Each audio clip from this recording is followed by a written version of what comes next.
Welcome to the NIMEX 3-hour race of the Digital Nürburgring Endurance Series presented by Goodyear. My name is Peter Mackay and I'll be taking you through all the action for the second round of the Digital Nürburgring Endurance Series. And joining me in the commentary box today, as was in round one, Sunil Arora. Sunil, welcome. What a race we had in round one. Hopefully more of the same today.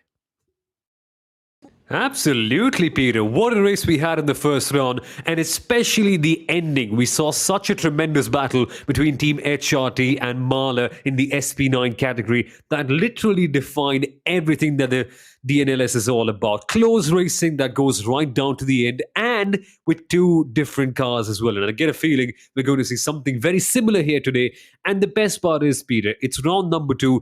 It's the second round. We get to see some teams and drivers often slack off, but only the best of the best will actually be able to keep up the level of performance. And the best part is, this grid is actually full of some of the best drivers in all of sim racing. No exaggeration, no joking here. Absolutely, and they will be joined by a number of familiar names from the real-world Nürburgring Langstrecken series as well, who will qualify and start the race. But round one was a thriller, and why don't we have a little look at some highlights of what was an absolute cracker to open the season.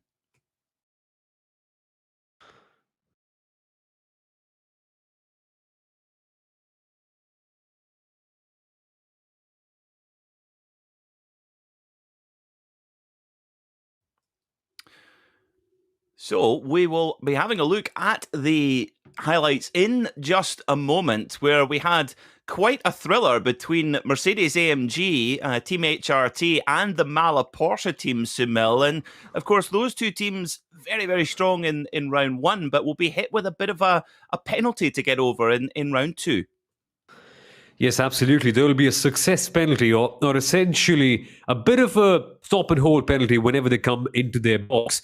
And the interesting part about that is that we're not quite using ballast as such. So say some categories will go for a success ballast for the winners, but here instead, the top 3 have to come in for a special penalty into the box whenever they're coming in for their pit stop, right? And P1 has to go for a 30-second penalty, P2 for 20 seconds, and P1 for 10 seconds. This can be taken in their pit stops, but they have to stop in the penalty box for that designated period. And I wonder, Peter, with the Mercedes HRT team and the Mercedes car in general also getting a bit of an add-on with the BOP, will they be able to challenge on to the same intensity? Because the last time out, they were by far and away the class apart in the opening part. But later on, well, things got really tricky with Mahler right there.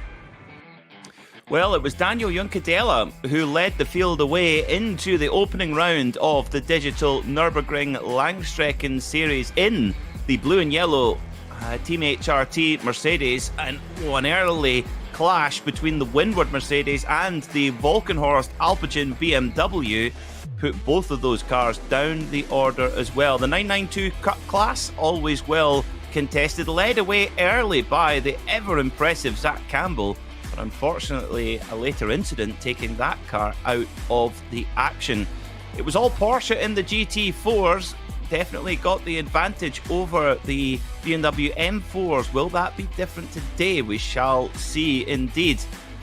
As Daniel Juncadella broke away at the front, a clash between Elias Seppinen and the Mahler Porsche of Phil Dennis sent Seppinen for a drive-through penalty and put that car down the order, facing a fight back throughout the day. We saw plenty of action down towards Tiergarten as well, with drivers showing very good respect to one another at the highest possible speeds. Early on, we saw a battle between Door Esports Lamborghini, Moritz Lohner, very, very quick driver indeed, battling with Ryan Barneveld in the Mahler Porsche.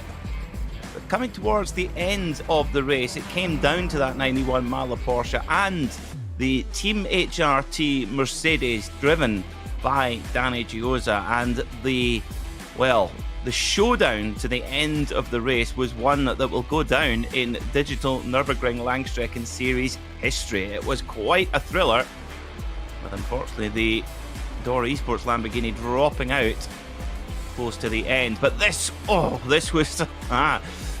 was kind of a flavour of what to expect in this final lap duel between two titans of sim racing, Danny Giosa and Phil Dennis, and it came right down to a drag race at the Dottinger Hole. Dennis getting the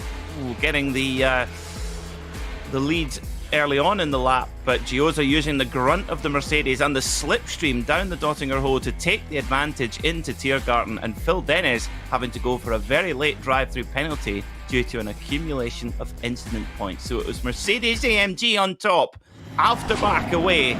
Will it be the same today? Well, we will find out in just a moment.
Die schönsten Dinge an Weihnachten sind umsonst. Deshalb schenken wir euch die ersten 6 Monate den Tarifpreis für Internet, Mobilfunk und TV. Jetzt in allen Vodafone-Shops und auf vodafone.de. Together we can.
Could be larger than life, bigger than the world, living out the hopes and dreams of every boy and every girl. You know you could.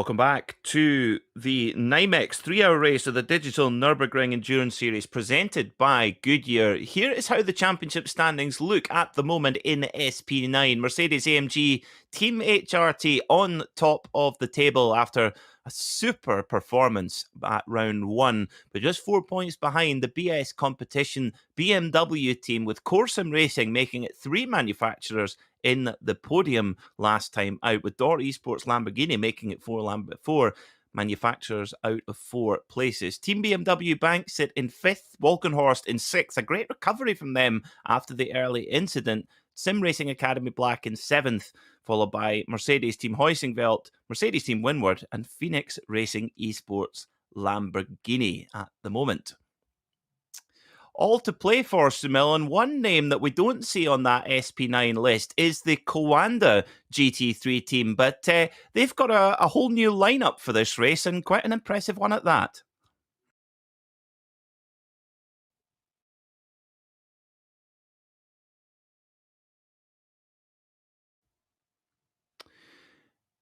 So for Coanda Simsport today, we have Lauren Heinrich moving team. Sorry, Sumal, I've cut over you there. Oh, no. I mean, it's been a year and a half under lockdown, and I've still forgotten how to unmute my mic again. Perks of live broadcasting, right? But no, they've gone in with the best of the best that you can find in anywhere in the world of sim racing. They've gone in with Lauren Heinrich as the real-world driver. Again, he's the real-world Carrera Cup driver as well. He's someone who's raced in this latest generation of the Carrera Cup as well.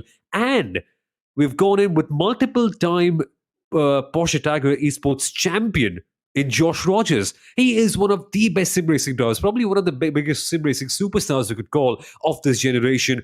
And their lineup, they may look right now to be down and out in P number 20, but my goodness, Peter, that lineup is good enough to scare anybody. That it is, yes, indeed. Josh Rogers, the Porsche Sport Sim Racer of the Year as well, amongst many other accolades as well. But what we see the number 91 Mahler Racing Team Porsche sitting there on 0 points after having to serve that penalty later on in the race. So difficult start to the year for them after such an impressive performance right up to the last moment. So in the Porsche Cup class, well, it's Asher Racing on top of the table at the moment from Team 75 by SimRC, Timo Bernhard's team, the KUS 75, named after 75 because that's when Timo's father started racing. That's where the 75 comes from. Peter Bonk Performance are in 3rd with Phoenix Racing Esport Porsche. I'm going to have a swear jar for every time I say Phoenix Racing Audi, but no, Phoenix Racing Porsche in 4th with WNS Esport in 5th. I swear, Sumil, that's like certain things get ingrained in your brain, and Phoenix Racing Audi is something I struggle to get my head away from. I mean, seriously, force of habit, isn't it? And they're also based so much closer to the Nurburgring, actually, right next door, isn't it? I think it's a part of the circuit as well, just near the tourist entry too. So it's always Phoenix Racing, but you're right, it's always Phoenix Audi that rolls off the tongue early on. I don't know, Peter, maybe round 3. I think that's when we get an idea of Phoenix Racing Porsche finally. See, there we are. We've said it twice. We'll get it washed through. Yeah. Now, one of the big talking points as well, we mentioned Coanda again, the pole sitter last time and runaway leader, Zach Campbell, was involved in another accident, in someone else's accident, basically, and was dropped right down the order. So a very difficult day for Coanda there. But looking at the qualifying times at the moment, which we'll go through in a moment, it's looking like business as usual in terms of pace. Now, GT4, very much a story of the Porsche Cayman 718, a 1-2-3-4 for the Weissach factory, led by Corsim Racing, with WNSE Motorsport in 2nd. Racing Fuel Simulators by RSO were 3rd, with Deutsche Payment Esports finishing in 4th. The first of the BMWs was the Walkenhorst GT4 machine. And Shamil, the BMWs last time out on balance of performance, they really were racing with one hand tied behind their back. Exactly, and that's the tricky part with the BMWs. But the Porsche has been hit by a little bit. But I really want to see if it's enough, because last time out, we didn't quite see any BMW in the top 6 in qualifying. Moreover, we saw a couple of teams manage it out in the race, but that's only because it's the attrition that actually gets to them. Pace-wise, the BMWs were nowhere to be seen, unfortunately, and that's not something that I want to see happen this time out. It's evident, right? All the two Porsches that you see in the bottom half of this field, just attrition getting to them. But will it be better? Will the BOP change things around? That's the big talking point. Yeah, it's all down to that 12 kilograms that the Porsches have been applied. Will that be enough? Well, we shall see. Maybe not on one lap, but over race distance, quite possibly. We shall see. Finally, the TCRs, the SP3T class here in the Digital Nürburgring Langstrecken Series. Team Heusinkveld took the win from Corsim Racing, a very strong lineup in both of those cars. Of course, Heusinkveld winners of the Digital Nürburgring 24-hour in 2021, but Corsim Racing, Kieran Harrison and Corentin Guinez, both TCR champions. So it's going to be a solid fight between those guys throughout the season. Low Grip Racing are in third, with Marshmallow Racing fourth and Undici Scuderia in fifth. Watch out for Valkyrie Esport as well, a very strong outfit there. ERC in seventh, Karthalle Withlich Yellow in eighth, Alemania Aachen Esports in ninth, and Nürburgring Esports team round out the top 10 in the TCRs. Now, it's been a busy week, Samil. Of course, this is the new build week on iRacing, and these Audi RS3s will soon be joined by a Hyundai and a Honda Civic Type R. I feel so good, Peter. They're no longer alone. They have friends to play with finally. Yeah. And it's amazing. The Honda Civic Type R and the Hyundai Elantra NTCR. I mean, we always were discussing, there has to be a Hyundai coming in, right? Hyundai, whatever. But the funny part is we didn't quite expect this to come in so rapidly. We were always thinking, well, it will come someday. Maybe someday they'll get the licensing. But it's great to see them come out here in a flash, and before we knew it, within a week, we are seeing both these cars come in. And the initial reviews, Peter, everyone has a good word to speak about it. But which one are you the most excited to see? I personally would love to see this whole Honda versus Audi battle come back on track. Well, I'll be honest, I've had a very good week because it's Not Kilt, of course, has come to the iRacing service, the joint best racetrack in the world. Of course, the Nürburgring Nordschleife is the best racetrack in the world, but Not Kilt runs it awfully close. It's my home track, and it's been great. I've been driving the Honda over the curbs of Not Kilt, and it's been a whole lot of fun. But we're now live on the Lego Technic live stream. It's SP9 qualifying, very, very important session indeed. Of course, overtaking in those early stages when the field is all bunched up is really tricky. So track position is vitally important for these SP9 drivers. And of course, Samil, this is where the real-world drivers are mandated in the SP9 cars to take the qualifying and the race start. So this is in a very important phase here.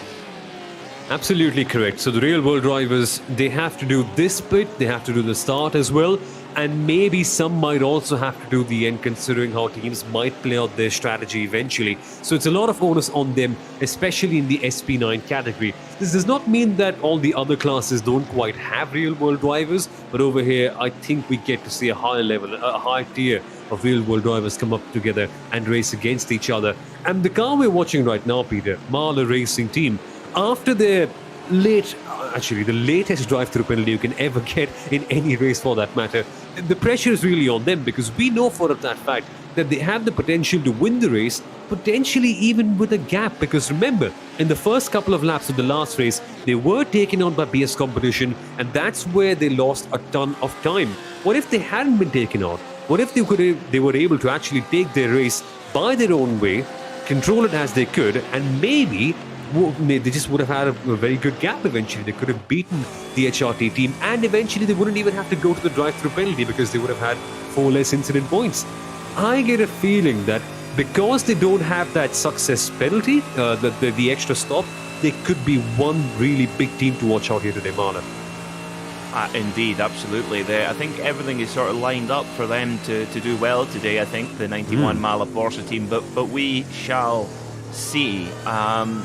I was actually, of course, it's very appropriate that of course, Mala have supplied pistons and all kinds of very clever engine pieces to nearly every manufacturer in the world, especially in racing. And I was reading earlier on that Mala provided the pistons for the engine for the Porsche RS Spider as well. So that's my fact for this week. But last time out, I mean, really, the Mercedes-AMG Esports Team HRT, the car on screen right now, Daniel Juncadella really was the star of the show. Now, Daniel not here this time out, but he has been replaced by Maurice Schuring, a 16-year-old Dutchman who races in the Carrera Cup Deutschland, did a couple of guest appearances in the Mobil 1 Super Cup as well, racing for Team GP Elite, which of course is the team that's fielded the winner of the last two champions of the Porsche Mobil 1 Super Cup, Larry ten Voorde. So I'm sure we'll see how Morris gets on. And being 16 years old, I would imagine he'll be pretty handy in the sim, Simil. Exactly. No, I was just discussing this with my dad actually earlier today. So I played a little game with him. So I told him Morris's entire career trajectory so far, what he's done. So I just told it as a generic driver, like, so somebody who's done years of karting, very successful in Rotax Max, has had one season worth of Porsche Carrera Cup driving and has done pretty decent at that. What do you reckon, Dad? Well, what's his age? He said, I don't know, maybe around 21, 22, and that's a very optimistic guess. Yeah, Morris is 16. I don't even know how you can do so much at such a young age. And the maturity while driving must be something in the waters of the Netherlands. I think so, Peter, because Max Verstappen, now Morris. Ridiculous how all these Dutch young drivers are able to do so much at such a young age.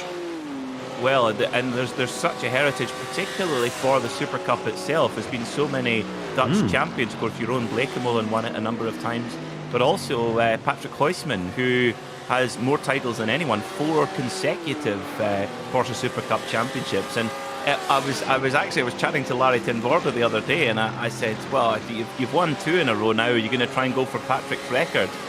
And there's a bit of funny business going on here in qualifying.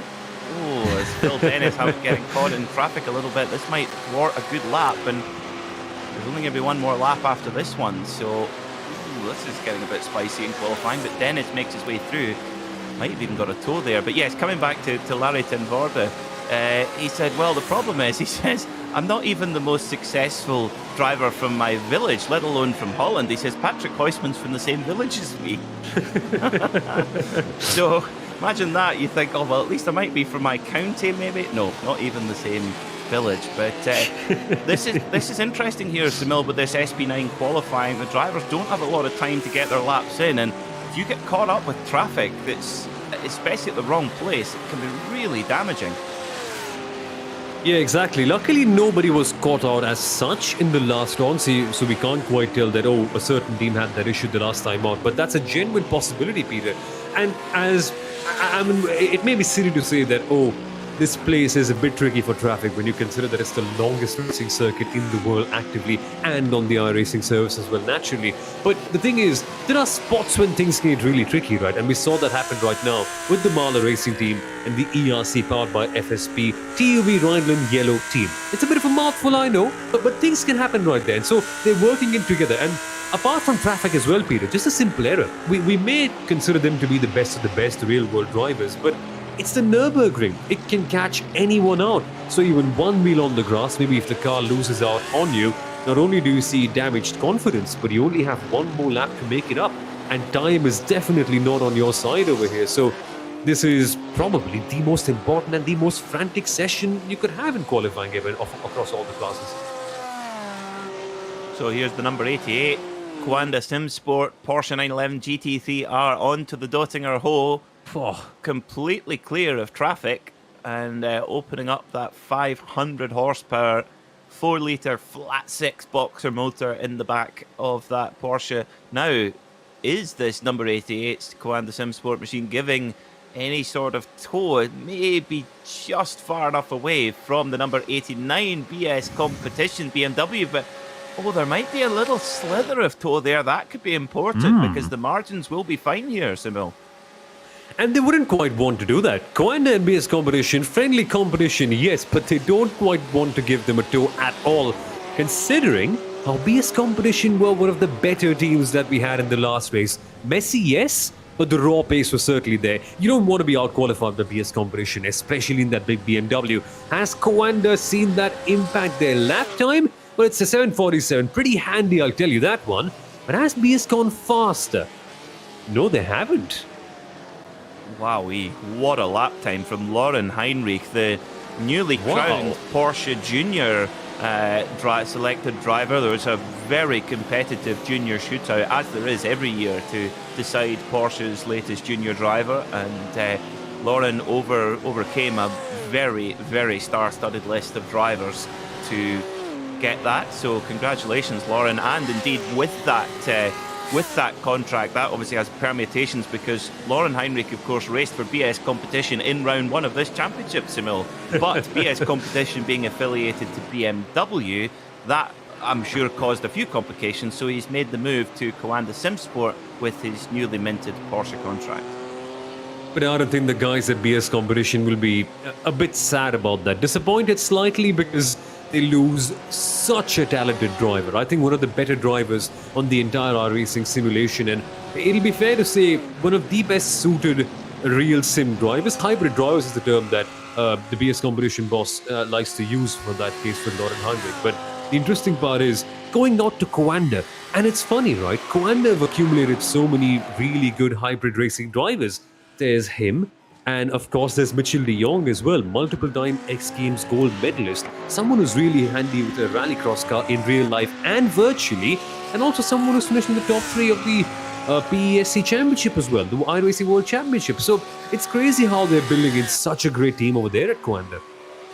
It's incredible, and of course, Ian Guven as well, who races in the Porsche One Super Cup, another Coanda driver. So yeah, absolutely stacked. Now, speaking of the real world driver, this BMW number 34 Volkenhorst BMW, driven by Sami Matti Trogan, an iRacing world champion, but also an NLS real life champion as well.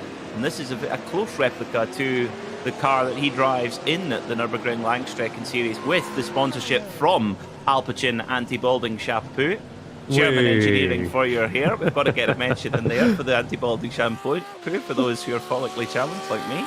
And yeah, Sami Matti, a very good driver. But of course, this season, Samil, in the outdoor NLS, the Volkenhorst team have been giving the M6 a proper send-off, winning the NLS 6 race. But they'll be, I would assume, they will be switching over to the brand new M4 for the new season.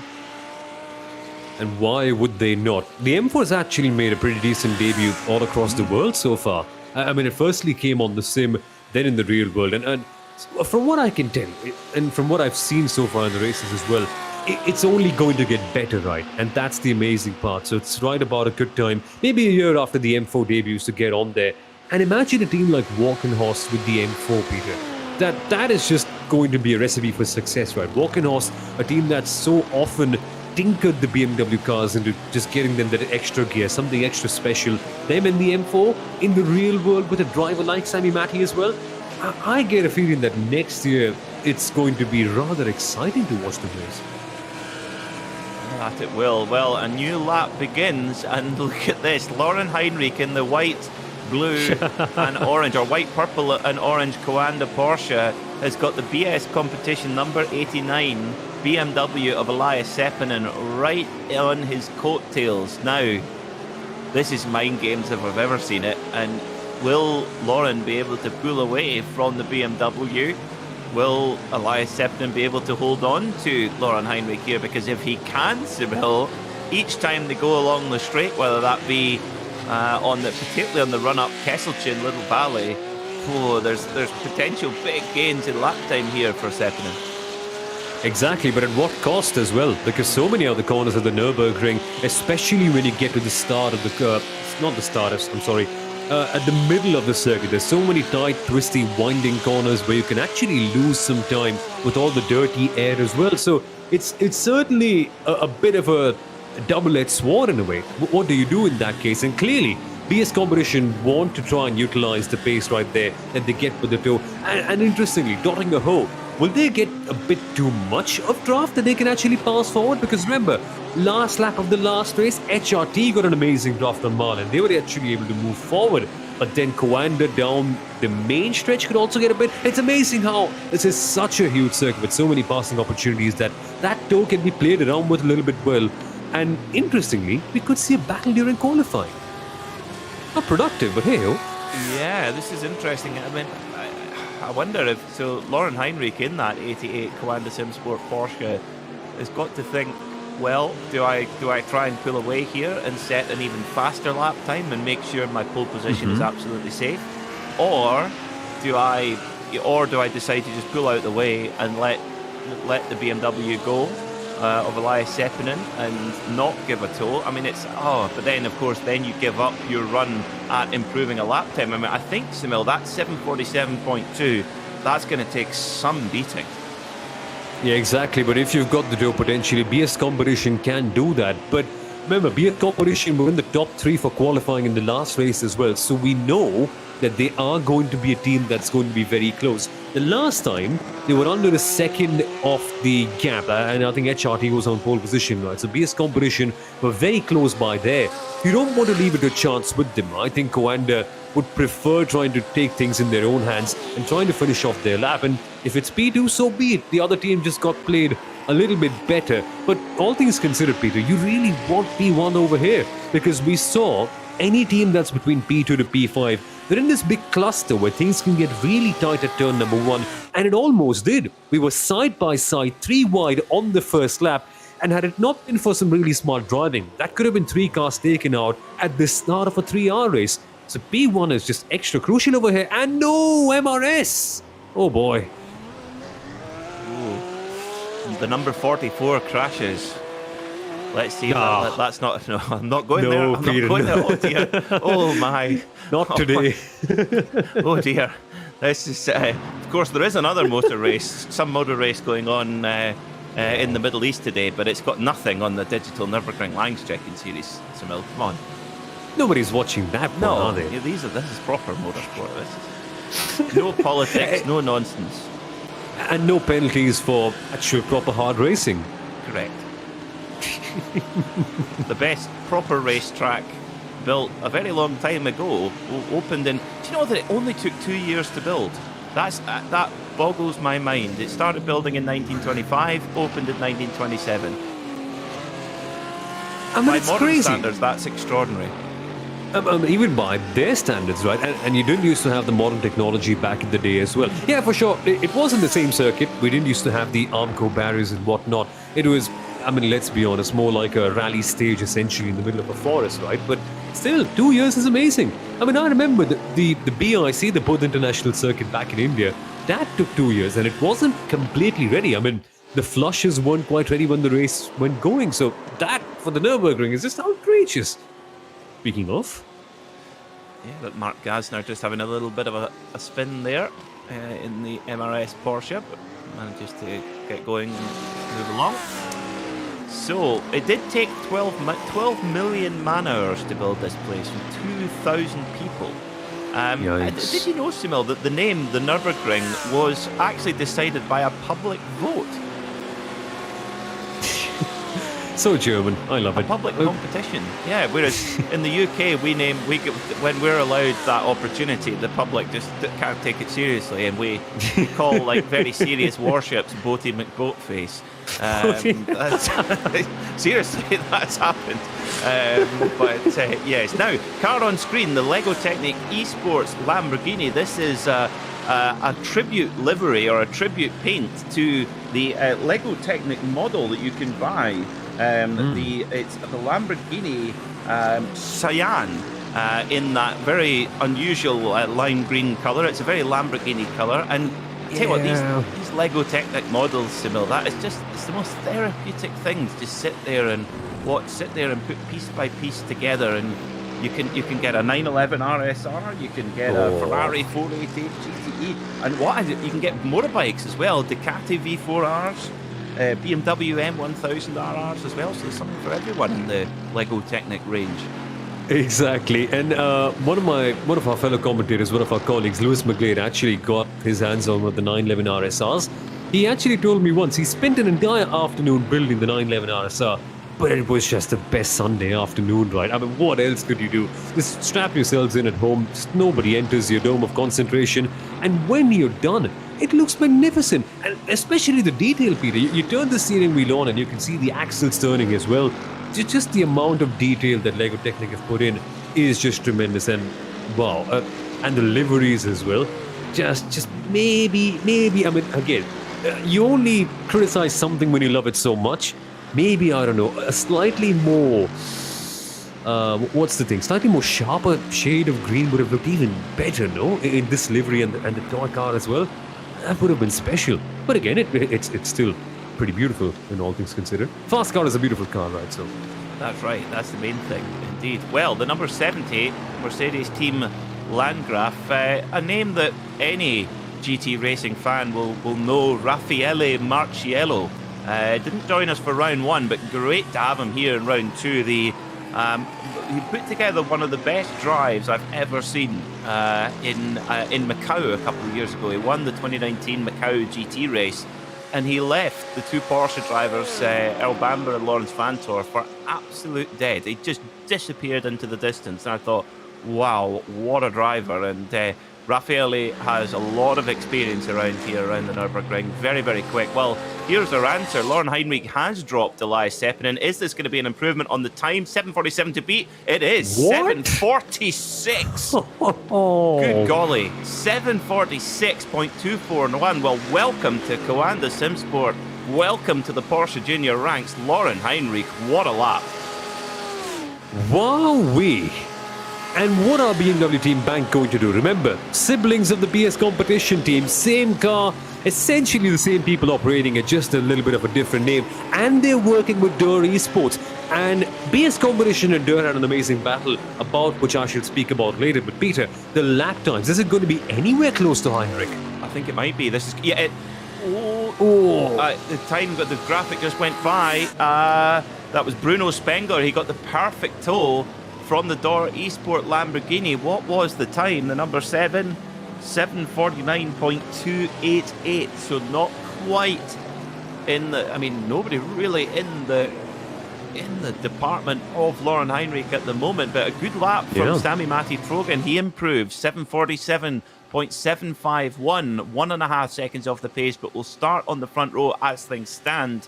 Mercedes AMG Team Winworth, they're in third at the moment, with Team BMW Bank in fourth. So all the pre-race chat about imbalance of performance, well, I don't think that really stands at the moment, Simil, because Porsche are up there, BMW are up there, Mercedes as well. A little bit quieter from the Lamborghinis, mind you. Yeah. No, I'm surprised, because look at the teams that we're not quite seeing in the top 10 in terms of Lamborghini. Dur Esports, one of the better teams of the last round, who could potentially been on the podium had it not been for some errors on their part. Phoenix Racing Esports, Lego Technic, all of them, and in fact, TUV Royal in yellow as well. It's surprising to see them not quite there, and I can't quite say that, it's teams that are going slow, because you don't see those teams going slow, right? So maybe the Lamborghini's hard done by, but another word on the competition. It's not anyone who's in P number 4 for BMW Team Bank. It's last year's DNLS champion, Bruno Spengler, who's fourth. And if Bruno's fourth, 3 seconds down, imagine what kind of a lap Lauren Heinrich has done at the top. My goodness, Peter, that is something. A quite exceptional qualifying session there, and confirming then Lauren Heinrich on pole position with a stunning lap time, 7:46.241.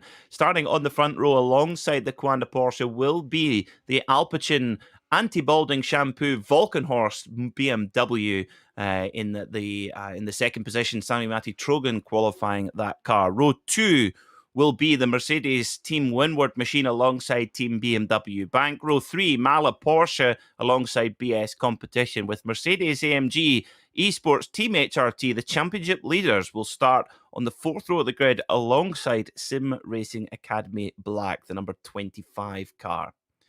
Row 5 will be Mercedes AMG Team M&J Performance alongside Mercedes AMG Team Heusingfeld. Row 6 will be MRS Esports and the first of the Lamborghinis, ERC powered by FSP, then followed by the rest of the Lamborghinis, Dor Esports, Phoenix Racing, and Lego Technic, with Corsim Racing, Thomas Preining qualifying 16th position. Remember, that car was on the podium in race 1. So a lot of work to do for the number 3 Porsche squad.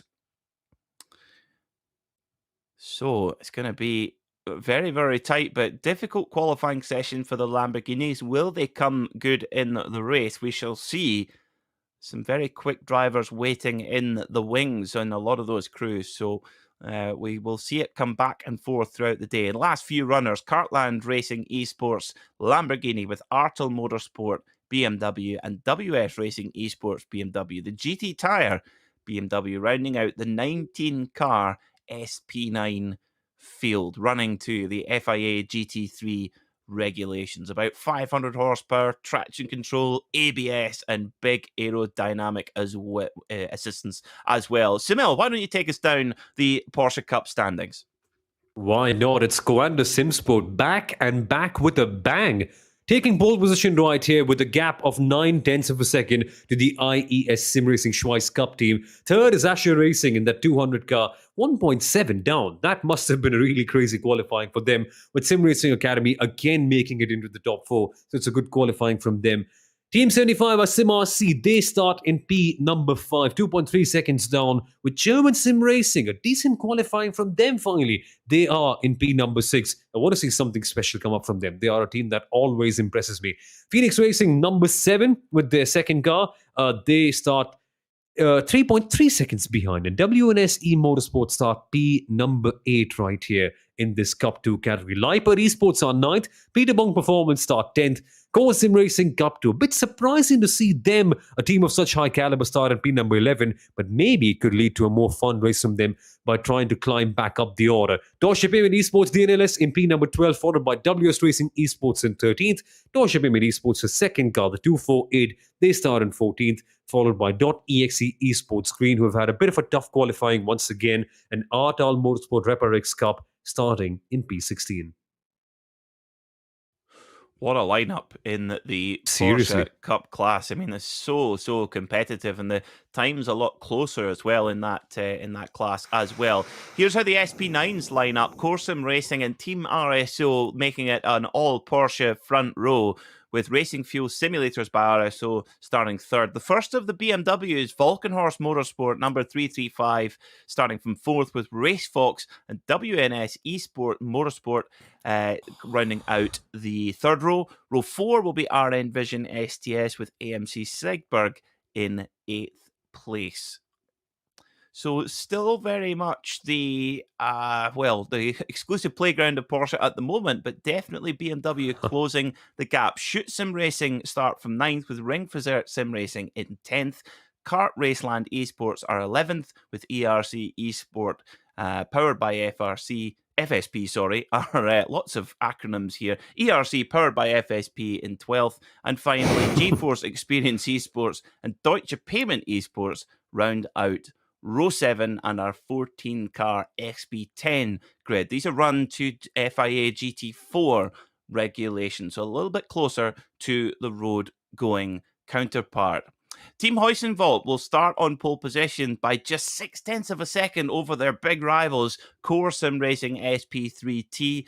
Very, very tight there as well. Low Grip Racing SP3T will start from third, with the Nurburgring Esports team in fourth.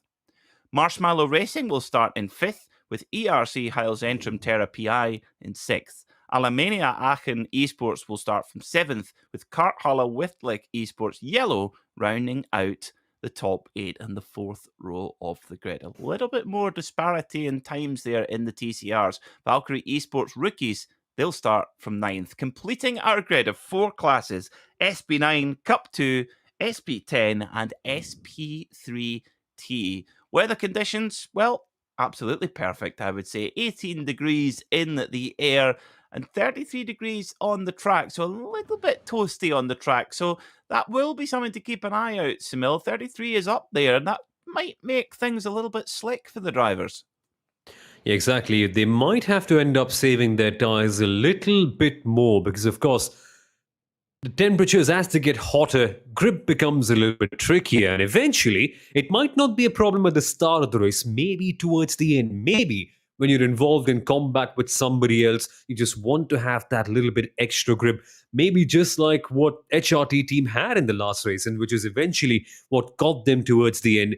That is something that will be critical. And tire management, it's not going to be the forefront of it. Eventually, I don't think the races are so much limited by tire and fuel over here because essentially it's such a long lap that most people end up going in the same lap towards their pit stops. But still, managing it and how much you have left at the end, that's going to be the important part. And the start, Peter.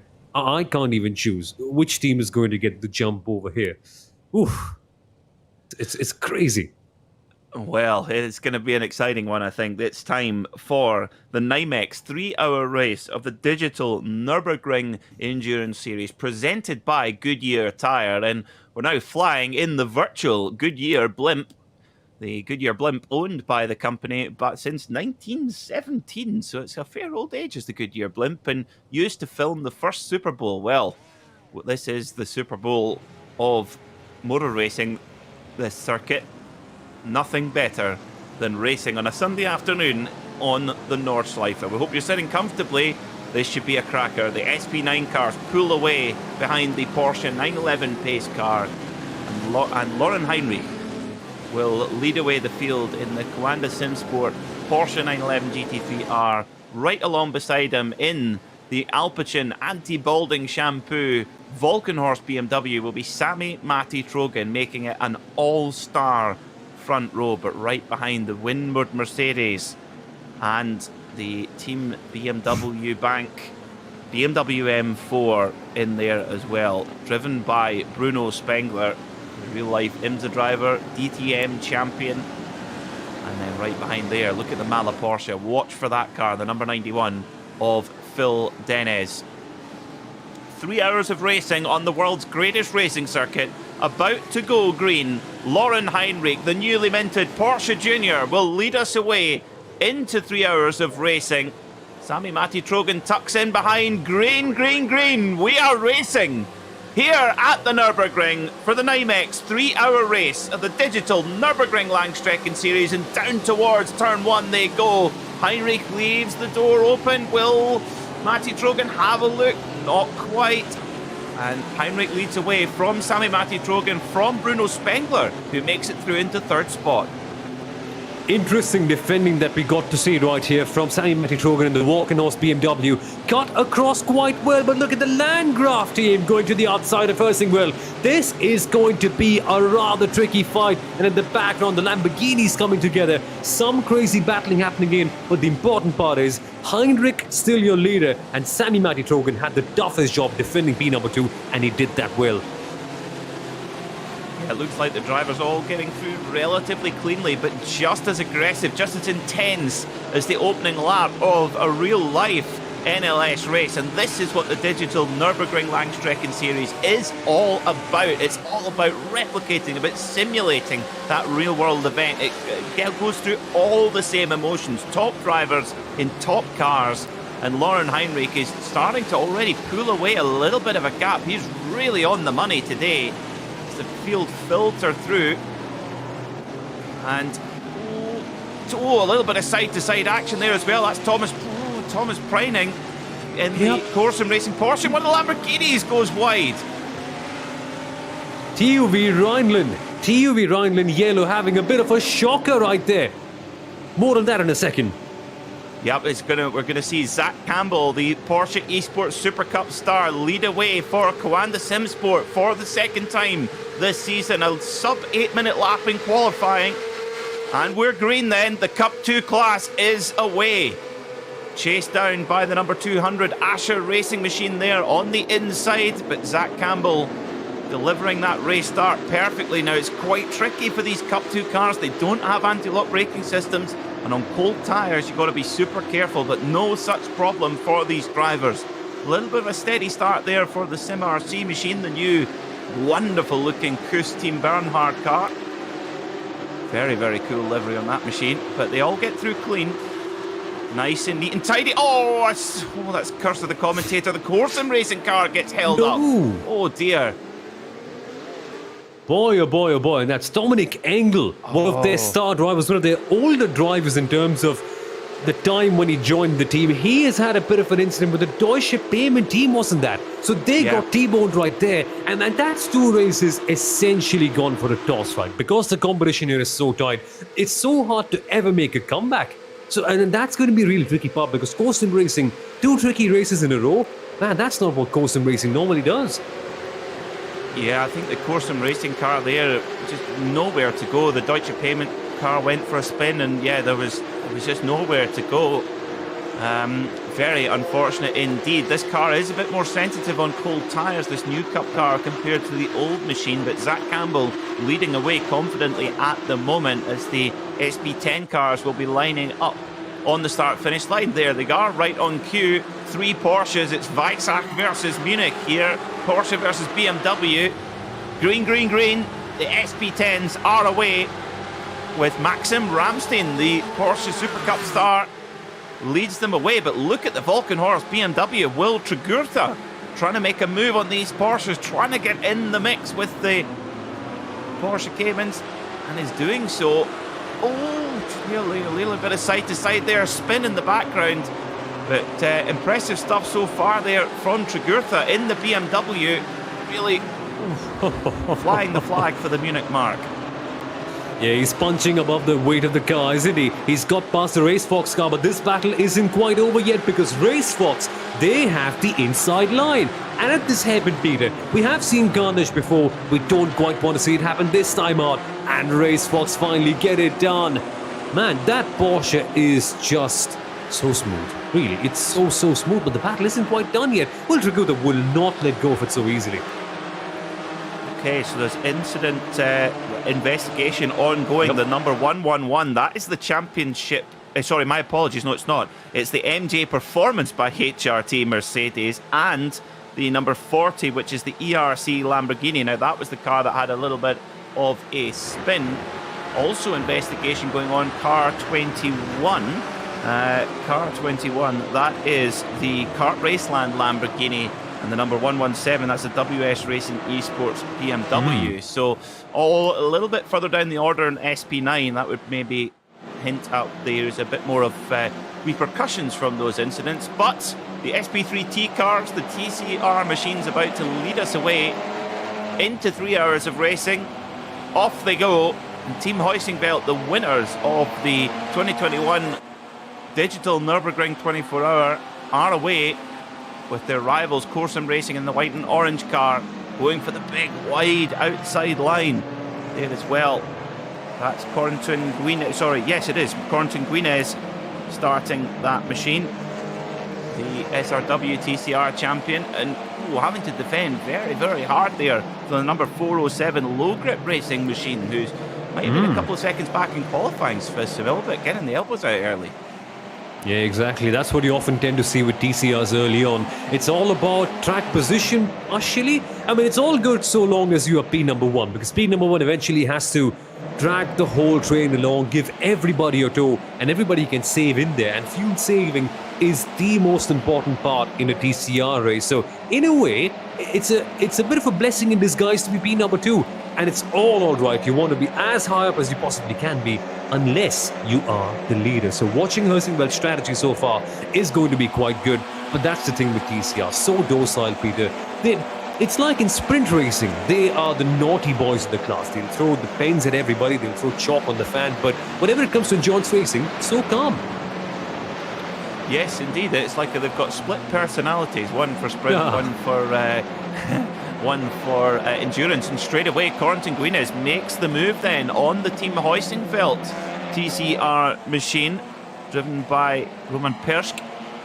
So Guinez decides he wants to hit the front and try to pull away, not happy to sit in the train. So, goodness me, we're already 7 minutes of racing underway. So the SP9 cars will be not far away from the end of their opening lap, as the SP3Ts already just going through the Hatzenbach. Down the Dottinger hole they go then. It's a drag race. Mercedes versus BMW here as well. And Lauren Heinrich has broken the toe at the front. So it's windward Mercedes just getting the position there into Antonius Bucher. With the BMW bank car of Bruno Spengler right in there. Elias Seppinen in third in that tiny little train in fourth overall. And it's getting so spicy here. Oh man. Oh my. Now, interestingly, Simil, as we come to the end of the opening lap, Coanda Simsport do not have a pit stop penalty to serve from, or success penalty to serve from the last round. Neither do Walkenhorst and neither do Team Windward. So at the front, we've kind of got a bit of a straight fight here, which is nice. Exactly, and the interesting part is the success penalty has come to teams, of course, who were great in the last round, but all of them, unfortunately, not able to create the rhythm in this one. It was, of course, firstly the HRT team that won, and they'll get the biggest penalty, that is 30-odd seconds. BS Competition are the next one, and BS are the only team in the top 5 that have to take that success penalty. They have a 20-second one. And think of it, if you thought that Sim Racing were having a bad day, well, it's just going to get even worse because they are the third team to serve that success penalty. 10-second stop and hold penalty for them whenever they come in the pit lane. And currently, after their contact early on, they stand in P number 12. So a bad day that's only going to get even worse for them, unfortunately. How do they bounce back? And it's not just like it's in one category so that they could split up their happiness. It's in two of them, in the Cup and in the major SP9s. And if you're core, probably not a good day. No, not yet. And this is what racing on the Nürburgring Nordschleife is all about, and what the Nürburgring Langstrecken series is all about, because you have so many top cars that if you're just that little bit off the mark, you're miles behind. You just get swamped. So drive-through penalty served to the number 322 Shoot Sim Racing car. Incident responsibility. As we see a proper Talladega-esque drag race down towards Tiergarten. Oh, it's absolutely side by side. This is going to be very, very tight, but do they get it through? They do. Oh, just about. No quarter taken or given. Wowee. Say Martin Ascher for Ascher Racing just gets the move done there on Rennie Osterkamp for Team 75 by Sim RC. God, we're only 10 minutes in. I don't know how much I can take of this. This is fantastic stuff here from the, well, all classes. 4 classes, all in their own race, all racing at once. And, mirror to mirror there going through Tiergarten once again. It's the Reparix machine, Reparix Cup and .xee green Porsche. So tight at the front here. But again, Coanda Simsport, Zach Campbell pulling away confidently here. Exactly, and just a question for you, Peter, before I tell you more about this battle for second place. Are we ever going to get tired of that visual of cars going side by side heading into the Tiergarten section? Ever? I'll always be as nervous. I mean, that's just the case with everybody, right? What a visual, what a sight. And coming back to that battle for second place, Team 75 by Sim RC in the Cup 2 category got jumped because heading towards the mid part of the Dottinger, they were second. Both IES Sim Racing, Schweiss and Ascher Racing smartly got their legs ahead and they were able to get the positions up. So Team 75, well, nothing ventured, nothing gained in a way because they would always be number 4, but they just got big hit. And it could have been P2 for them at the end of the snap. It is actually right now P number 4. So a bit of a tricky situation for René Osterkamp. Let's see if he can bounce back right now. Yeah, we shall see. So the honour of Mercedes being held up at the moment by Team Windward in third at the moment, leading this train of cars, followed by Bruno Spengler in the black and white stripe machine there. The Team BMW bank car, Elias Seppinen in fourth overall, with Phil Dennis just watching what's going on there. Now back in the SP10 class, Will Tragutha fighting as hard as he possibly can, and he's been joined 2 cars behind by another of the BMWs. So a little bit better showing this time from the BMWs, but at the front, leading at the beginning of lap 1, is the Sim Racing Porsche of Maxim Ramstein from Team RSO 397, and racing fuel simulators, Barra, so number 398. The first of the BMWs, Will Jugurtha there, he's in 4th position, closely followed by RN Vision STS, so definitely better stuff from the BMWs this time by. Absolutely, things are getting better for them right now, and it's Walkenhorst in P number 4 that are able to just slightly pull ahead, because RN Vision and Racefox, they are in a bit of a tussle with each other. And let's actually wait and watch to see where the Porsche can come good and where the BMW gets things a bit better. Heading into this hairpin, I get a feeling that Racefox will have a bit of an edge, so they might be sending it. We can't quite see it right now, but the same can be said about this very battle right behind them. Watch as the Porsche potentially is just able to carry that little bit more speed into the corners, but it will struggle on the exit because the BMW just has that raw pace and that raw power. Let's wait and watch. But I'm intrigued, Peter, in this SP10 category, Team RSO are dropping back a little bit to Corsten Racing. Last time out, they were the better ones in qualifying, but in a similar situation, RSO got their opening couple of laps a little bit jumbled up. So let's wait and watch to see if they can do something similar, maybe improve on that. Absolutely, yeah. It seems that Maxim Ramstein's really in the groove at the moment. Interesting how we've got a kind of standout performer in each class. The leaders starting to pull away in each class. At the moment, Corsten Racing, in SP3T are leading by 3 seconds. By about just over a second at the moment. So starting to be a little bit of a gap there forming too. So yes, interesting stuff. But at the front in SP9, well, it's 2.4 seconds the advantage Lorne Heinrich has over Sami Matti Trogen, with the Team Winward Mercedes sitting in 3rd at the moment. Norbert Kiss in 3rd. Norbert Kiss, the 36-year-old Hungarian, 2-time FIA Euro truck racing champion. So he's used to big-engined machinery. Maybe that's why he chose the Mercedes. Oh yeah, exactly, and he's making it work, right? That's the best part. That's the amazing thing. Norbert Kiss coming in and straight away making it work. I don't think he was there in the first round of the championship, was he? But just coming in here straight away and getting things done. It's outstanding. And look at this, one of the Porsches getting the better of the BMW. That has to be, folks, the Deutsche Payment. Yep, the Deutsche Payment car. Yep. Yeah, number 287 Deutsche Payment car there, just using the corner speed of the Porsche through Schwedenkreuz, a very, very big commitment corner, especially in a GT4 car actually, in the SP10 class, because you really are asking a lot of it through there, through Schwedenkreuz. But back to, is this Talladega? No, it's the Dottinger hole, as the Winward Mercedes actually able to almost pull away with the BMWs in the draft. Of course, the BMWs have a 20 kilogram addition and slight power reduction compared to their rivals. So the BMW is quite hampered, quite pegged back on balance of performance, but the Mercedes using that straight line grunt very well indeed. And interestingly there as well, Sunil, that 7 kilogram addition after round 1, not holding them back too much. Exactly. Well, it's a fact, right? Good teams will always come up ahead. That's the amazing thing. And look at this run from the Lamborghini. My word, we just got away at a really unfortunate moment to an even better battle right now, because BS Competition and behind them, their siblings, the Team Bank car getting swamped by the Mahler, the Porsche. Look at the balance in the middle of the corner, but the BMW using its grunt towards the end. And Mahler get it done. But I get a bad feeling, Peter. The hairpin, BS, Mahler and Team Bank. Oh, I get flashbacks to the last race. Yes, I think that was it was Elias. It was number 89 BS Competition car. I think that they had a clash.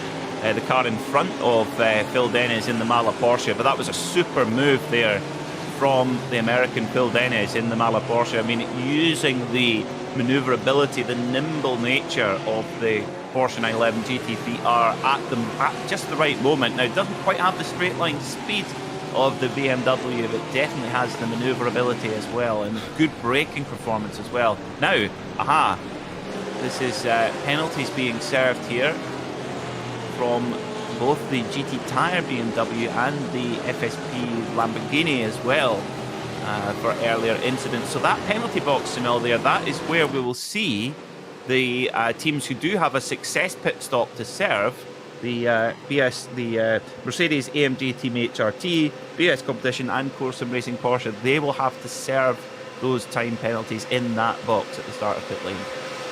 Exactly. And well, there's a goodwill corridor, and I love how it's defined, right? It's so classic.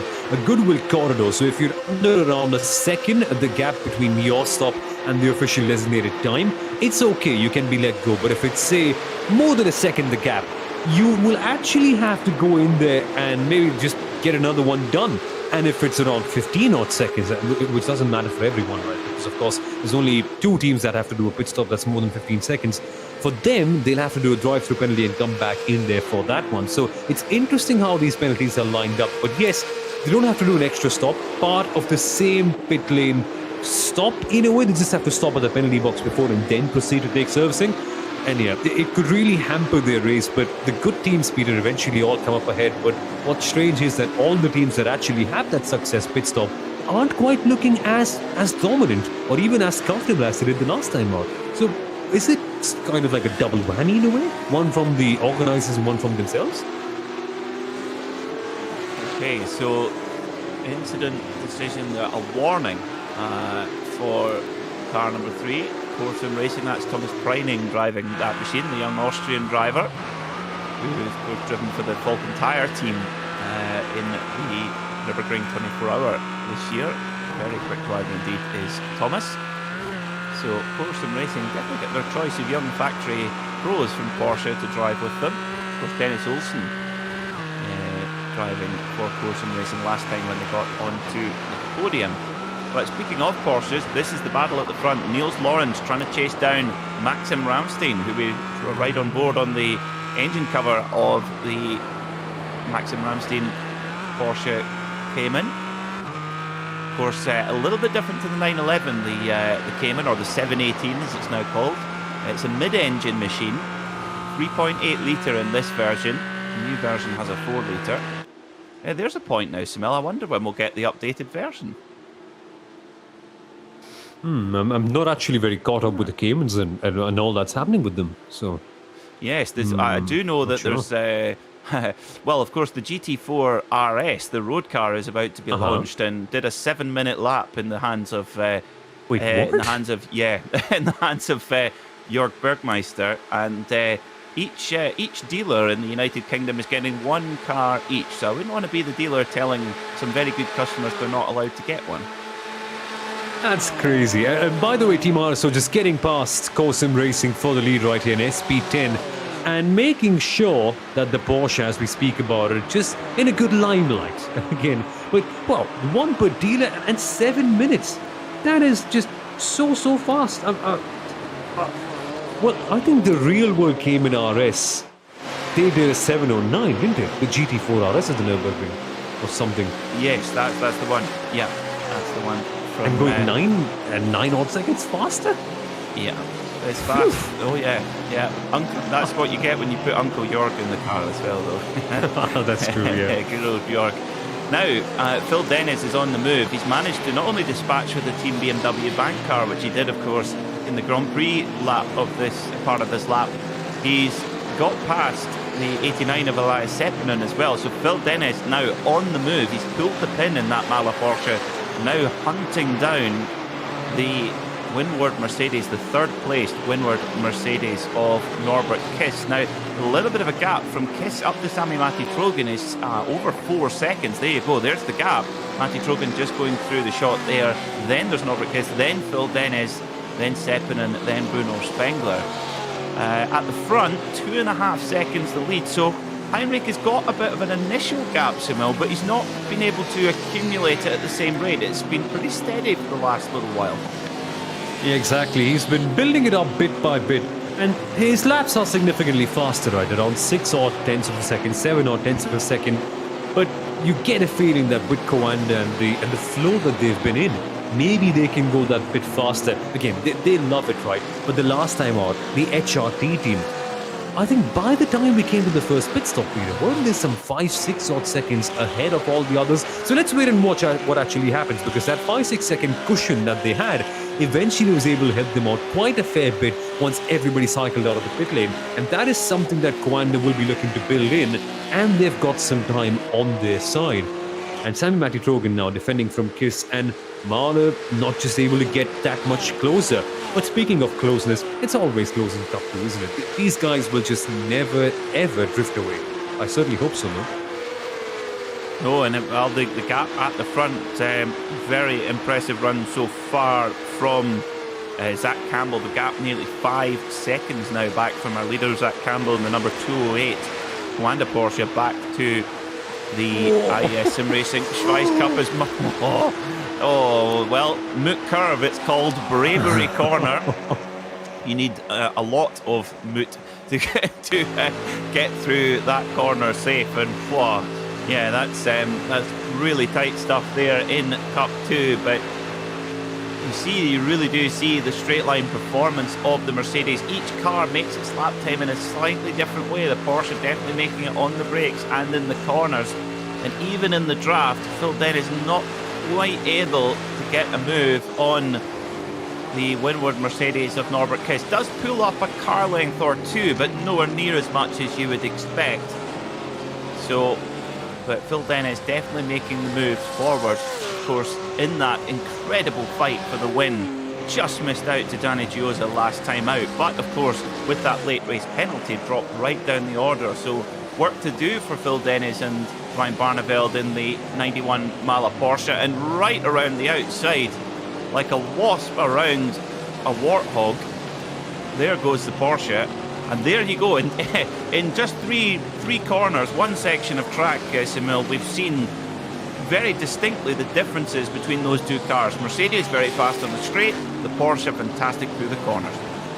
And it's the best place to get your move done if you're Phil Dennis right now, because the upcoming section, the entire Grand Prix circuit, is full of corners, tight, twisty, and by the time that the Mercedes will be able to catch up at that back stretch that we're going to have in a couple of corners, you already have the chance to build a good enough gap, as Phil Dennis has done right away. So instead of the Mercedes being close enough to make a move back on Phil, he's actually fallen back into the clutches of Elias Stepanin.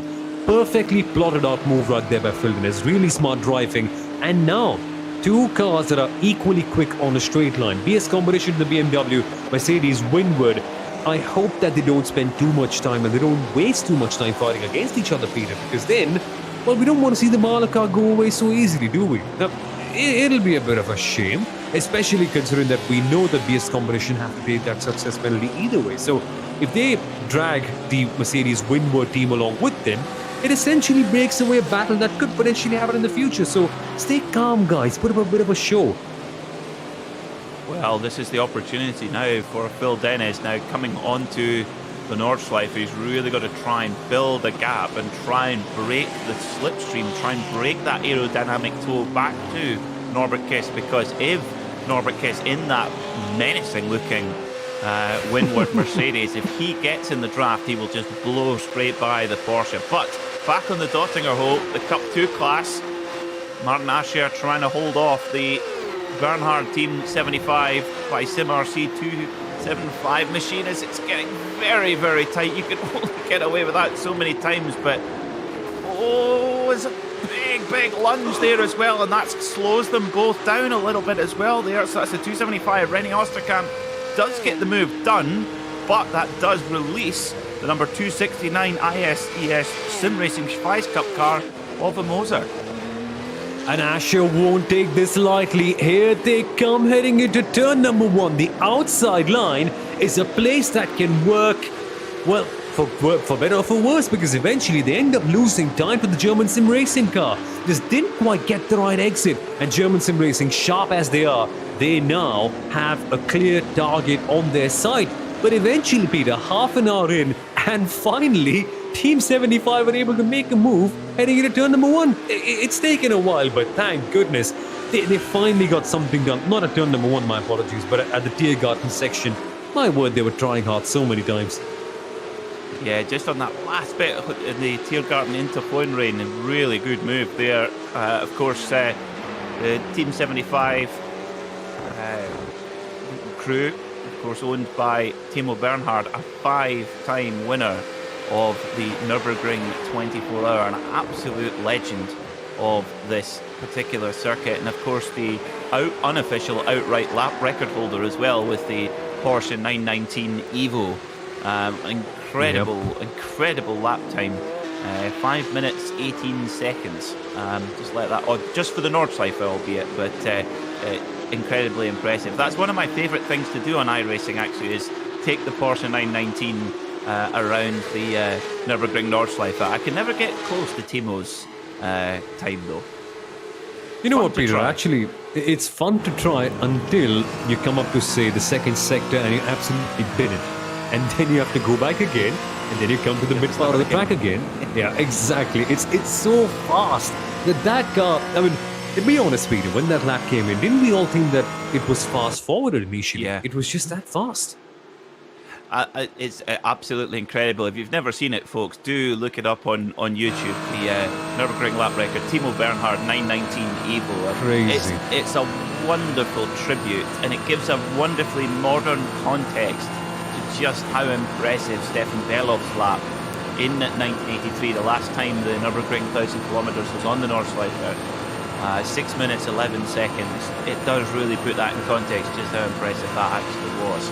And so now Maxim Ramstein, former leader of the race. Now that's telling there. We just heard a glimpse of that, Sunil. Maxim Ramstein lifting off nice and early. He's quite happy to sit there in second and save a bit of fuel. But these two BMWs, not a great deal of fuel saving on here as Will Tregurtha just holds on to the advantage in the Total Volkenhorst BMW. That was tight. That was tight indeed, and Will Tregurtha has been constantly fighting off and trying to fend off that position in the background there. It's tremendous. Even though the BMW, as you rightly mentioned, Peter, might have one hand tied to their back, they still are amazing at putting on a show. And what's crazy is that RaceFox, well, they got one position up, they've tapped the car ahead of them though. They fell back on that position a lap ago, they were up ahead, and now that they've gone behind, their frustrations are evident. Yes, I could imagine. Yes, that's right into the back of the 333 car there, driven by Maximilian Den. And yeah, the thing is though, we must mention, of course, that there is a limited number of iRacing incident points that the drivers or the teams can accumulate. So if you step over track limits, which yes, you do get it occasionally here at the Nordschleife, it's normally punished severely, but if you do step over track limits, that's 1 incident point. If you have a spin or hit the wall, it's 2. And if you hit another driver, it's 4. So that would have been 4 incident points. The slightly frustrating aspect to it is, though, Samil, if you're rear-ended like that, you get 4 incident points as well. Now, of course, that is why Phil Dennis received a last lap drive-through penalty, which inevitably, well, in the end, ruined that car's race. So the drivers do need to keep an eye out for those incident points. Exactly that. But, I mean, in a way, it's a blessing in disguise, right? Because P6 wasn't too bad for Mahler, and now they don't get a penalty. And currently they are running in 3rd place. So, all things considered, it could have been worse, but that's the thing, right? They could have had that win. And considering how close it was, Peter, had they not been firstly A, hit, or secondly had their incident limit come through, they definitely would have won that race by a bigger margin, for sure. So it's awfully frustrating to see your race win robbed away by something that isn't even your fault. Well, the 4X might not be your fault, but all the other 26 points that you collect, that is something under your control. And at the Nürburgring, I accumulate 30 X's in 2 laps. So how are they not able to do it under 3 hours? It's just crazy. I don't even get it. Yeah, it's a tough challenge, that is for sure. Now we're seeing a super battle here between this is an NLS trio. We've got the Team Huizenveld Mercedes of Adam Christodoulou. We've got the Lamborghini of Dylan Pereira, and right behind there in the Landgraf Mercedes, the Mann-Filter machine, we have Raffaele Marciello, who is obviously really quite hampered there by the damage. He cannot keep it up on the straight. Oh, as Pereira snips the nose of Christodoulou. Oh, that was bold there from the Luxembourgese driver. Very, very close indeed. Now starting to come through a little bit of SP3T class traffic. Marciello definitely better through the corners, but he's really hampered by that damage on the front of the car, Sunil. Not got the straight line pace to compete. Absolutely, and now we've got traffic coming in and trying to complicate things as well. And the Mercedes, now, had this been a Porsche, they maybe could have fought back a little bit, maybe used the balance to get something on the Lamborghini, but it isn't. So they aren't able to do that. And that's the interesting part with the Mercedes. You can see the Lamborghini clearly break away in that middle part of the track, middle part of the corner, my apologies. And that's why, for these nimble cars, for these slightly more agile cars, turn number 1 is the best place to make a move anyway. You just are able to suffocate the Mercedes or the BMW in that case because they can't make it up in the corners, whatever they do. So let's have a replay presented by Goodyear. Adam Christodoulou has a spin. So he was running so well there, and that explains why he's a little bit further back in the order. Adam Christodoulou, the man from Lichfield in England, and of course a winner of the Nürburgring 24 Hours in 2016 with the Black Falcon team with Mercedes, long-standing Mercedes factory driver and a very keen sim racer is Adam. And he's got his mirrors full of Raffaele Marciello. I'm sure something that gives most pro drivers nightmares. Exactly. And it's a battle that I've been waiting to see for a while. Landgraf Mercedes versus Heusinger Team Mercedes. Two similar cars, so you can't quite even say that, it's difference in cars, so it's not quite equal. Fair, straight fight across the Nürburgring. And momentum has to be on Marciello's side right now because we have that speed. Look at traffic! Things get rather tight and twisty here. And all of a sudden, Marciello could have the golden opportunity, Peter. Well, this is almost what Marciello needs as well. He needs to be in the draft of Christodoulou because he does not have the straight line speed on his own. He needs that toe to overcome that deficit. Look, you can see there Christodoulou is actually pulling away with Marciello in the draft. That's the straight line speed disadvantage. So let's see what happened to Marciello. So no damage at this point. Loses it. And, big hit into the wall. Now I'm trying to pick a moment where that is. It's hard to tell from that angle, but nevertheless. So both Christodoulou and Marciello dropping back with mistakes. Now the difference for Christodoulou is he didn't hit the wall, whereas Marciello hit it and hit it hard. Exactly. Christodoulou lost more time in one go, and Marciello were losing time with every single lap. And that's the difference. You can see why Marciello isn't quite able to get past. It will take some driving to actually get that Mercedes with the damage ahead of Christodoulou. And it's a shame that they're able to fight only for a position like 13th, isn't it, Peter? Because you see these big names, you often think like, they're going to be someone in the top 10, but, was that a Lamborghini we saw stop there? That is a bit of an odd place to do that, isn't it? Yeah, that is indeed. Well, Dylan Pereira trying his best to try and pull it. He's very, again, typical of the Lamborghini Huracan, very good on corner speed, very, very well balanced car is the Lamborghini Huracan, but maybe doesn't quite have the straight line grunt. That Mercedes got some real pull in a straight line. That is the joy of SP9 racing. You have very different recipes to make a very similar lap time. And the Mercedes recipe, the Alterbach recipe, is grunt, sheer brute force. Whereas the Bologna recipe is a little bit more refined. The Lamborghini Huracan, a little bit more sophistication, but not got the outright straight line speed, but very good through the corners. Brilliant to watch this racing between these two marks in the digital form. Of course, these are the drivers that you would see in the real world Nürburgring Langstrecken Series. All three of them regulars in this championship. Of course, Marciello, particularly right in the hunt for the Nürburgring 24 Hour this year, but just didn't quite go the team's way. It was a tricky race, lots of little intermittent spurts of rain, and that really caught a lot of teams out. Now time for another replay, presented by Goodyear. Jochen Krumbach coming into Metzgesfeld and just carries that little bit too much speed, and I think gets unsided there by the SP10 car, and ends up in the same barrier that, funnily enough, the number 5 Phoenix Racing Audi of Dries Vanthoor ended up in that very same barrier in the Nürburgring 24 this year. Must be something with Phoenix, right? To an extra level. Can we call it the Phoenix barrier, though? No. Yes, you rise out of it. Rather unfortunate to see that nickname being stuck on. But yeah, crazy incident over there. The Lamborghini, always known to be a twitchy car. And heading into Metzgesfeld, we saw that the car was just losing control consistently. Now that's why we saw that Lamborghini stopped over there. It was them. And actually, a word on another couple of cars in the SP9 category. I get a feeling that Core Sim Racing and Cartland Esports by OKCS have been given a DTP. Remember, they were under investigation for incidents on the very first lap. Oskari Rinner in the core number 3 car has come in, and the same can be said for Cartland. So I think, and we will get that confirmed, they may have completed their drive-through penalty. Phew, finally. No, that's interesting because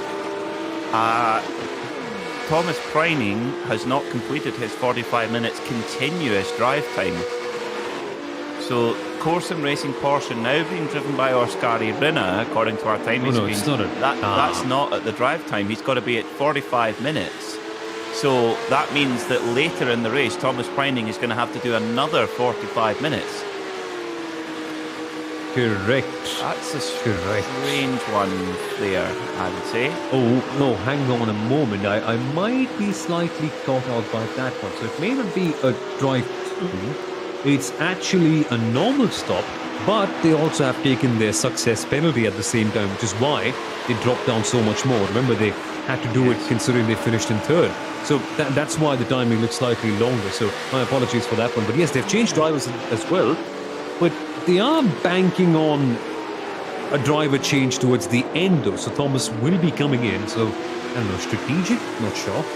Must be. They wouldn't do that. They wouldn't make a blunder on easily, that's for sure. But definitely Oskari Rinner will be quicker than Thomas Preining in that car. Oskari, one of the very best in the world and front runner in the sim racing world. So, yeah, difficult start to the day for Core Sim Racing at the moment, but it's a long race, 2 hours and 20 minutes remaining of this contest as we ride on board with the Marshmallow Racing machine of Moritz Weinreich coming out of Galgenkopf. This is one of two of the most important corners on the circuit, because the more speed you can carry out of here, you get that benefit all the way down the 3 kilometres of the Dothinger pole. You can see the castle up there on the right hand side, and here we go. Here comes the draft right up into the top of top gear. The pistons bouncing off the bonnet here. You can't ask much more of an Audi RS3 TCR machine. And let's wait and see if Marshmallow Racing can actually keep it upright, because now they need that advantage to keep the position. And because they've got that done here, they might be under threat at turn number 1. So let's wait and watch to see if Marshmallow actually keep it at the end of the GP layout. That's the beautiful thing of the Nürburgring. You've got 3 long straights coming up one after the other. Tremendous. Yeah, and that's, of course, there's another long run down here, down towards turn 1. So the 401 machine there of Nürburgring Esports team might be able to get the own back. Maybe not quite. It looks like Marshmallow Racing have been able to just hang on to it. Yes, they have. But this superb battle carries on in SP10. Will Tregurtha holding off the Race Fox machine, the number 331 car. Just and no more. That's Krosny driving that machine, and they're just starting to pull away from the R Envision STS car just a bit. But these BMWs, they really are punching above their weight at the moment, with the a Porsche 123 out at the front at the moment. About 15 seconds between this pack fighting for fourth and the leading battle. Yeah, exactly. And let's wait and watch to see if RaceFox can do something special strategy-wise, because normally that's what they usually tend to do. They're a very quiet team, right? They don't make much of a mess when they're usually racing, just very easily are able to carve their way past.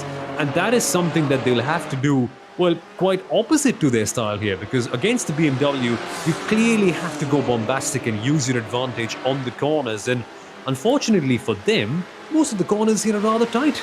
So, game on.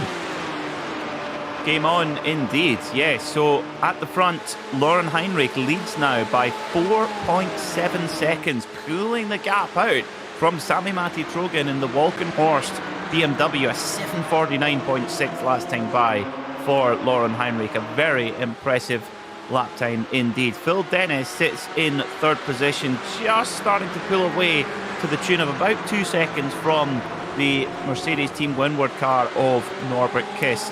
In the Cup 2 category for the Porsche 911 Cup machines, that's led by the Kwanda Simsport machine of Zach Campbell by 8 seconds at this moment in time. SP10 led by Corson Racing Porsche and SP3T led by Corson Racing Audi. We'll be back in just a moment for the 3-hour race of the Digital Nürburgring Endurance Series.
Die schönsten Dinge an Weihnachten sind umsonst.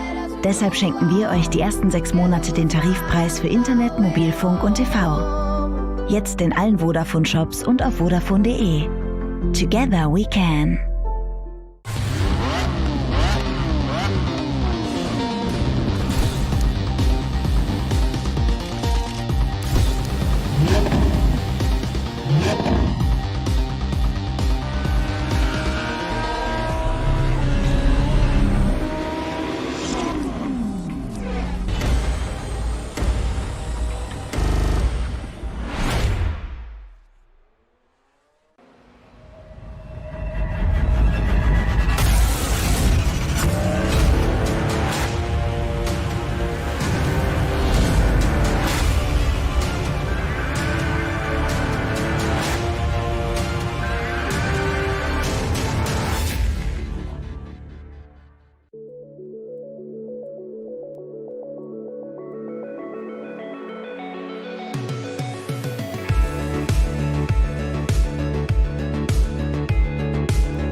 Could be larger than life, bigger than the world, living out the hopes and dreams of every boy and every girl. You know you could.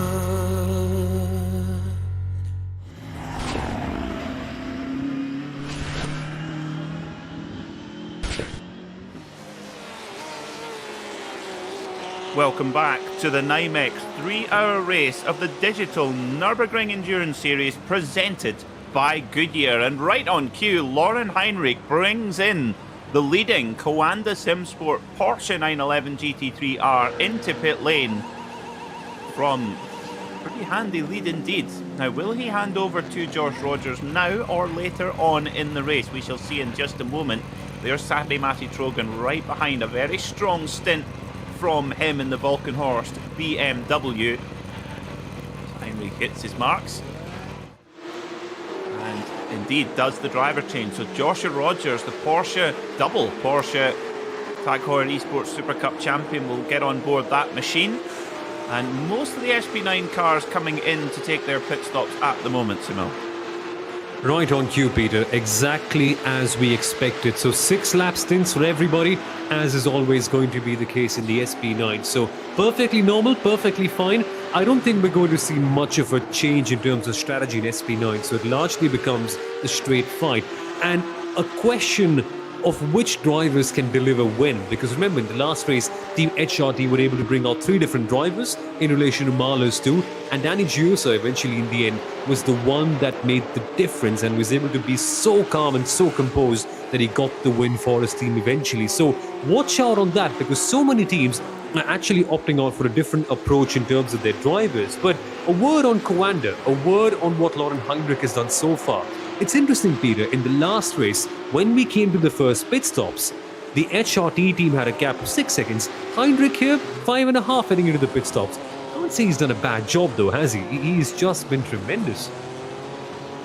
Yeah, indeed. Well, the pit stops, interesting pit stop cycle. Well. Sami-Matti Trojan, much quicker, just 8 seconds 8 seconds less than the Coanda Porsche team, who of course did do a driver change. So Joshua Rogers on board the Coanda Porsche with Sami-Matti Trojan in the BMW. He's flashing his lights. There's no one in front of him. Maybe he's flashing at us. Hello, Sami-Matti. Maybe he's saying, thanks very much for your mention of the Alpecin anti-balding shampoo.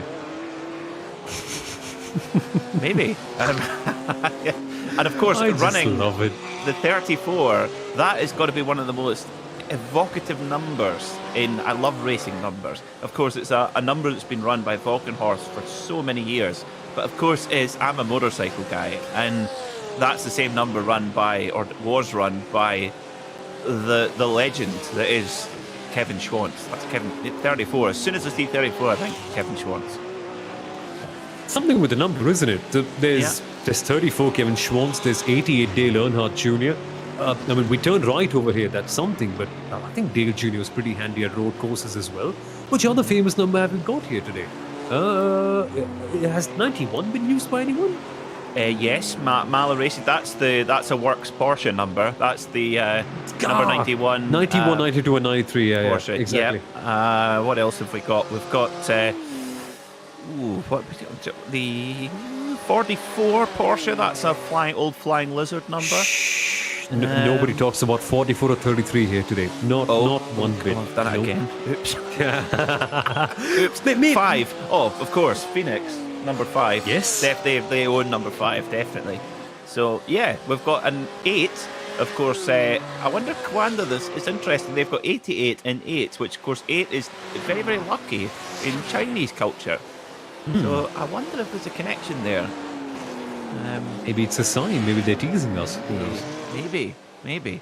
But Sami-Matti, this is going to be... Now, this is a proper all-star slugfest here. Sami-Matti Trojan and Joshua Rogers, 2 iRacing World Championship level... Well, 2 iRacing World Champions battling at the front. One in a BMW, one in a Porsche.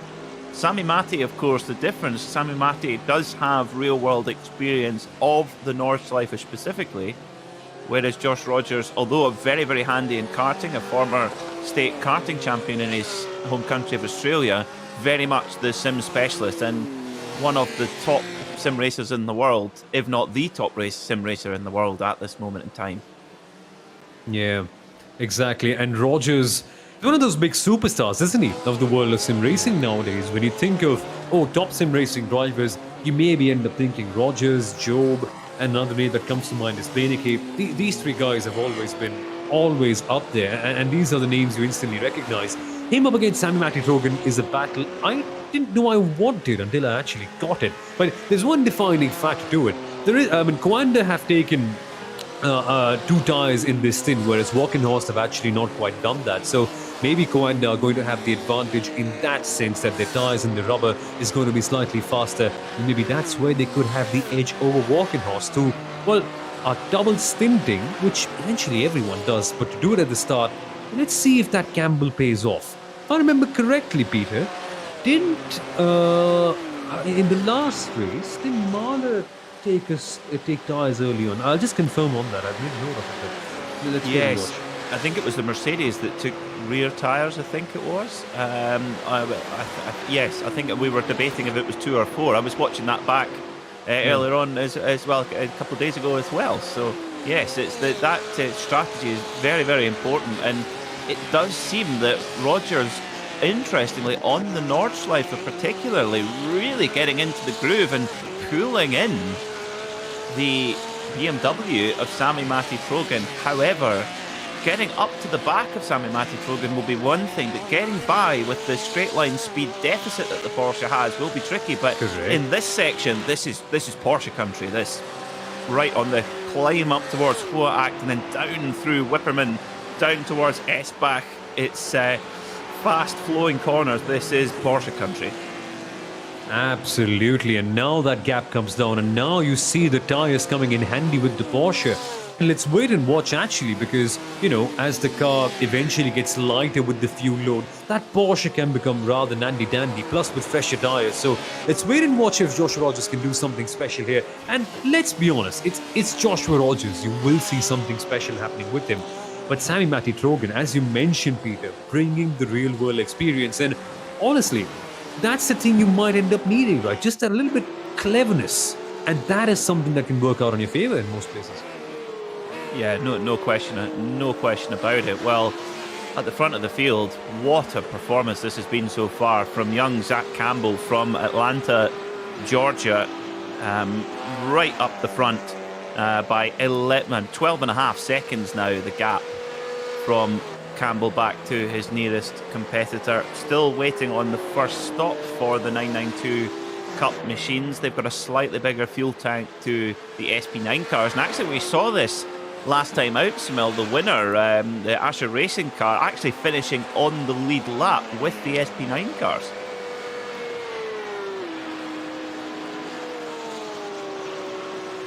So 2 hours and 5 minutes to go here at the Nürburgring for the NIMEX 3-hour race in the Digital Nürburgring Langstrecken Series, presented by Goodyear Tyre. And we hope you're enjoying the coverage so far, and these stunning battles going on. Now, onto the Dottinger Hole we go then. Walkenhorst BMW, Sami Trogan going to use the muscle from Munich, from that straight 6 turbocharged engine in the front of the M4. Joshua Rogers will be screaming along the Dottinger Hole here with that 4-litre naturally aspirated flat 6 right up to the top of the rev range. And even in the draft of that BMW, cannot pull much time, but will be able to just be that little bit lighter on the fuel consumption. Is right onto the back of Trogan. Definitely that Porsche just that little bit better on the brakes there. Exactly. And so let's wait and watch. Is turn 1 the place for the Porsche to get it done? Ideally, yes, because then you can build up that gap in the middle sector of the Grand Prix circuit, but you can't quite make a move here because Rogers isn't quite close enough. So if Peter, he does not quite get it done at the end of that final straight that we had before we head to the Nordschleife, where else can Josh Rogers pass? Maybe he'll have to wait for another lap. Maybe he might have to do it at the exit of Schwedenkreuz, and that is going to be something so brave. Maybe if not there, of the bravery curve, the mood curve. This is going to be spicy if Rogers can't quite get the move done. Well, this is interesting as well, is that, Joshua Rogers now, this is in the GP circuit, the tight and twisty technical corners. This is where we saw Phil Dennis make a move on the BS competition and Team BMW Bank cars with his Porsche. I wonder if Rogers looks like he's trying to do the same. If he can't get by course, you can just sort of sit in the slipstream, sit on the coattails of Sami Matti-Trogen and keep the fuel consumption down and get that benefit in the pit stops. But as you mentioned, Samil, if this Coanda car has 2 new tyres on, and if Sami Matti-Trogen does not, you kind of you need to repay that investment. You've taken time in the pit lane to put them on. You need to make the most of them. And here you go. Oh, it's Sabina Schmidt's curve. Oh, not quite. Not quite. I think, that would have been, I think if Joshua could have pulled that move on, Sabina would have been very, very proud of that one, I think.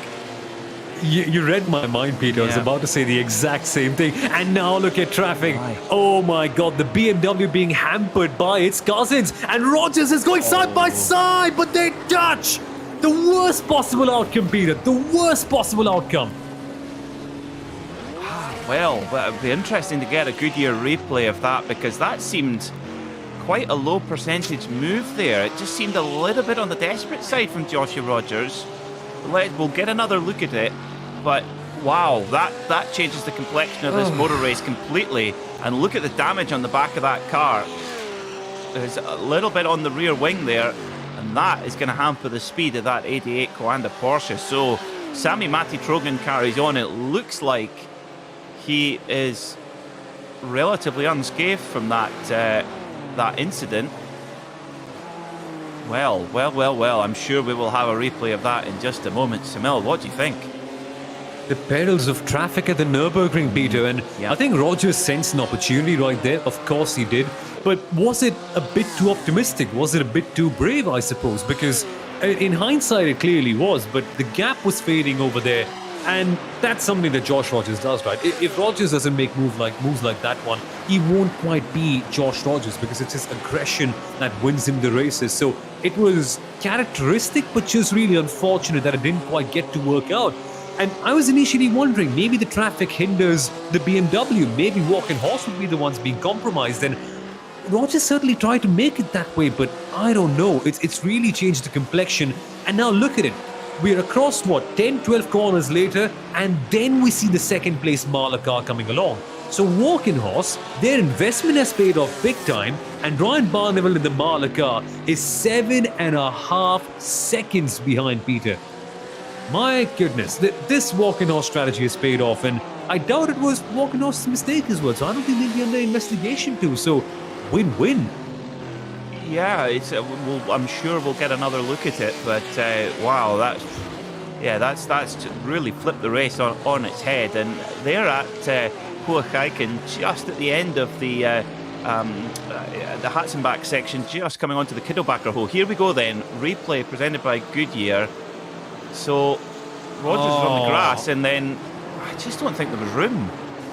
Yeah. I just do not think there was enough room on the road, and Rogers went for it, but at this stage of the race, it just seems a little bit too much risk-reward ratio there. I don't know. It's not something we would expect to see as, big lunge up the inside there from the Lego Technic Lamborghini. Now, it was Dylan Pereira on board earlier on. It's now Dane Warren. Very impressive driver indeed. Oh my God. He goes through on the Heusinkveld Mercedes of Adam Christodoulou. So the Lego Technic car on the move. Wowee. But your thoughts on that replay there, Simil? I'll have to take a second to speak about that move from Dane Warren first. Yes. That cojones. I think Adam Christodoulou might recognize and say, you're that daring, right? Let me see if you can do something a little bit better. Amazing. But on that move, I completely second your thoughts, Peter. The room was just fading away. It's characteristic in a way that Josh Rogers will always go for the aggressive moves, will always go for the bravery, and more often than not, he's the one who executes it to perfection. But stuff happens, right? Sometimes it doesn't quite work out, but knowing Coanda, they showed amazing pace, so they can catch up. As you look at that replay from the onboard angle, and that's a bit too risky, no?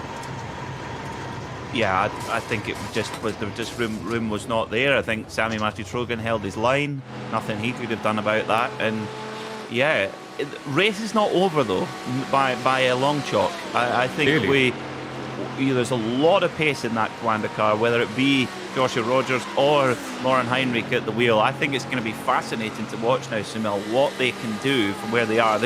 They are, at the moment, overall, they are in 4th position and only 14 seconds off the leader. So the day is not done. And, well, what a fight back we could see. But the car I've got an eye on right now is the Malo Racing Porsche, is with Ryan Barneveld at the wheel, really on the move. But we'll have to overcome determined Sami Matti Trojan. This is storylines a go-go here in SP9, Simil. This is what we come to see. Yeah, absolutely amazing the way it's actually panned out so far. And the amazing thing is, all the cars up ahead of the Coanda team, they do not have, well, they do have fresh rubber. Just like Coanda, they took 2 tires as well. So Mahler are in the same position that Coanda were in. They have fresh rubber, but Walking Horse do not. Let's wait and watch if that gap slowly comes down. But Coanda, tricky spot for them. They'll have to do something on their merit because all the other cars up ahead also have fresh rubber. Another car you can't write off as well, as if this wasn't even any more competitive. The Mercedes AMG Team Windward car, now driven by Jack Sedgwick, a very fast driver, World Championship level driver, and particularly handy in a GT car as well. Now, he's only 3 seconds behind the Mala Porsche in second. Sami Matti Trojan all of a sudden has a gap of 8.5 seconds. Now, if you were tuning in just now, if you are just joining us on the Lego Technic live stream, Jamil, you'd think, oh, Sami Matti Trojan leading by 8.5 seconds. Oh, this race must be a snoozer. No, not quite. Absolutely. I mean, it's been the bang opposite. I think Sami Matti Trojan at one point was largely in second place, trying to catch up, and the gap, guys, was 5.5 seconds. Walking Horse Motorsports, before just 20 odd minutes, were 5.5 seconds down, but they took a gamble in the pit stops that really worked out in their favor. And Coanda eventually got taken out, well, by their own error in a way. So that's how the things have played out. But one area where I'm really surprised is that BS Competition, have they not taken their... Oh no, yeah, they have taken their success stop. And that means that BS Competition is rid of the camel on their back. Now, they can charge in and try to pass BMW Team Bank and Coanda as well. And interestingly enough, their pace, well, it's only seemingly on the rise. It can get better. I like this, there's so many competitors all of a sudden. Yeah, that is BS Competition are in a really good state because, finishing second last time out in the number 89 car, scored very good points, and now that, like you say, the camel is off their back, they've got rid of that success penalty and are right in the hunt with good pace, sitting in 6th overall at the moment. And it's our FP10 cars, BMW versus Porsche here. Superb stuff. But yes, the BS Competition, I think it's very, very difficult to win the race with a success penalty from the previous event. But if you can get up there and maybe score a podium or a top 5, that I think is how this championship will be won and lost. It's how you bounce back with those success penalties. The one car that's had a pretty quiet day as these SP10 cars carry on their dogfight. Very quiet day, in fact, is the Mercedes AMG Team HRT car. Morris shooting at the wheel in 12th at the moment, but has served the 30-second penalty. Yeah, no, things have been going on a bit of a decline for them. I think in qualifying as well, they had that clear issue where they weren't quite able to extract that much pace from their car. And so HRT in that rather sticky spot, even though they've taken their success penalty, things don't seem to be getting that much better. But let's wait and watch. And clearly, Morris Schuring is getting used to the Mercedes. Normally, in the real world, he's someone who drives a Porsche, and Junke Della, someone who knows the Mercedes inside out. There's definitely going to be that performance difference, right? So let's see voice crack. Let's see if and when the sim racing drivers come into the car, if the HRT team is actually able to up their performance by that little bit more, because I get a feeling there is something extra in there. They're not going to finish 12th for sure. No, definitely not. That is for certain. Yes, that's a very good point. Of course, if you're used to driving a Porsche with the engine, particularly a Porsche Cup machine, where the engine's right at the back, and then all of a sudden you're driving a car with an even bigger motor at the front, it's a different game, different ball game entirely before you even throw the virtual element in. Now, back nearer the front. Joshua Rogers is back on the charge. And that hit into the wall doesn't appear to be holding the Australian back at all. In fact, probably just made him angry, I would think. You've got to think, Sunil, that Josh Rogers will maybe be questioning that snapped decision. You can never criticise a driver, I think, for those, split seconds decision. You either go for it or you don't, and you have to commit. And certainly Josh Rogers committed, that's for sure.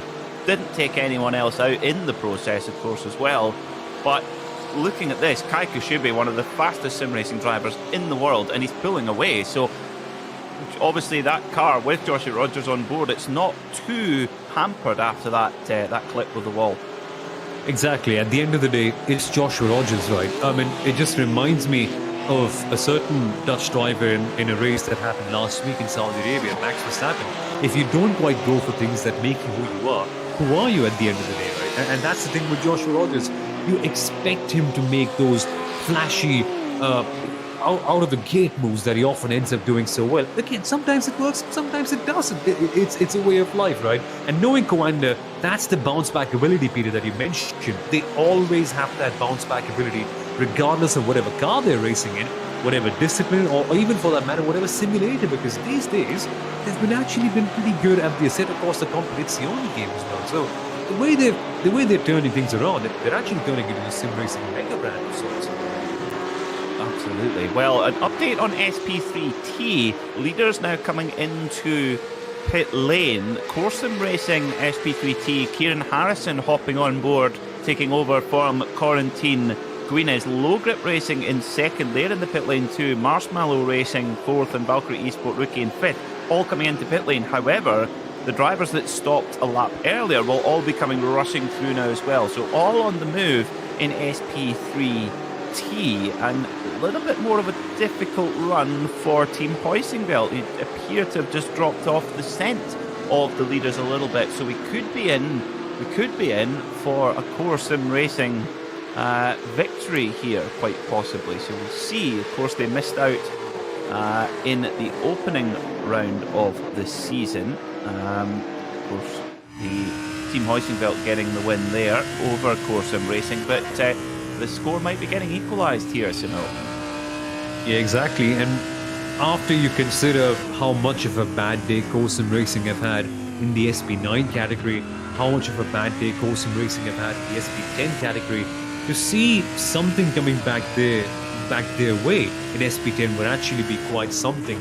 And I don't often use the word deserve it, but Corsim Racing, the way they prepare, the way they're always at the top, you kind of expect them to be there everywhere. You kind of expect them to take a couple of wins, but it hasn't quite happened in the first round. And RSO will be troubling them, right? RSO, they're not a team that will let you go lightly. In fact, in terms of preparation towards the race, I think RSO are one of the strongest ones that you can have out there. So it's a battle of preparation in this sense between Core and RSO. Who's been more prepared and who can actually adapt to the circumstances better? Because things can often change very quickly in SP10s.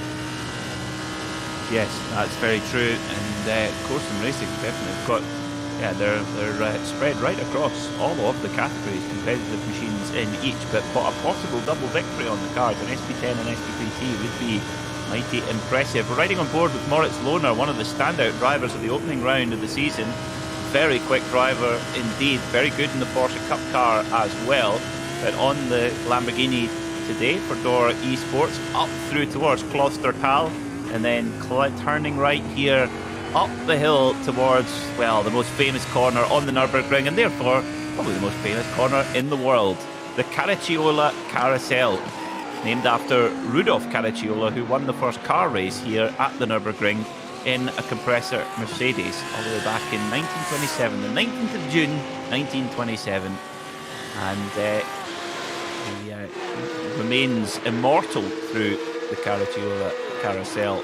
Average speed of 96 kilometres an hour. Imagine that in 1927, that's frightening. Only had to change his tyres once. And no seatbelts, by the way, at that point of time as well.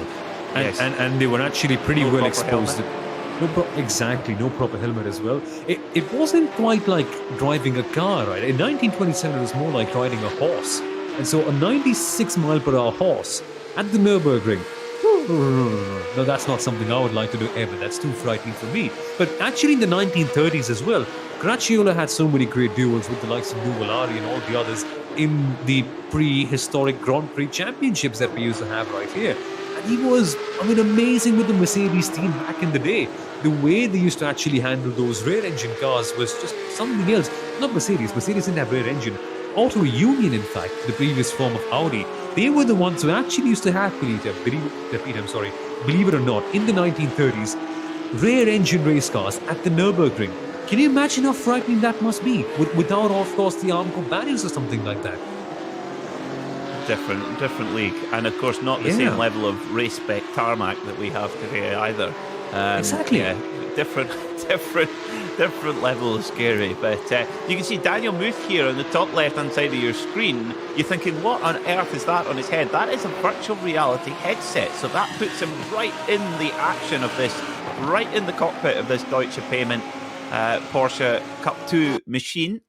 And the immersion with one of these is amazing. It also can be slightly nauseating as well. I have to say, I'm not an enormous fan. I think it does make me feel slightly ill, but apparently you've got to kind of push through that for a couple of weeks, and then once you get used to it, it is fantastic. But it's interesting that a lot of the pro guys don't use them because it's just not quite as quick as a triple screen setup. Yeah, and plus there's the adaptation time as well, right? If you're a pro driver, you're so often competing in races every other day.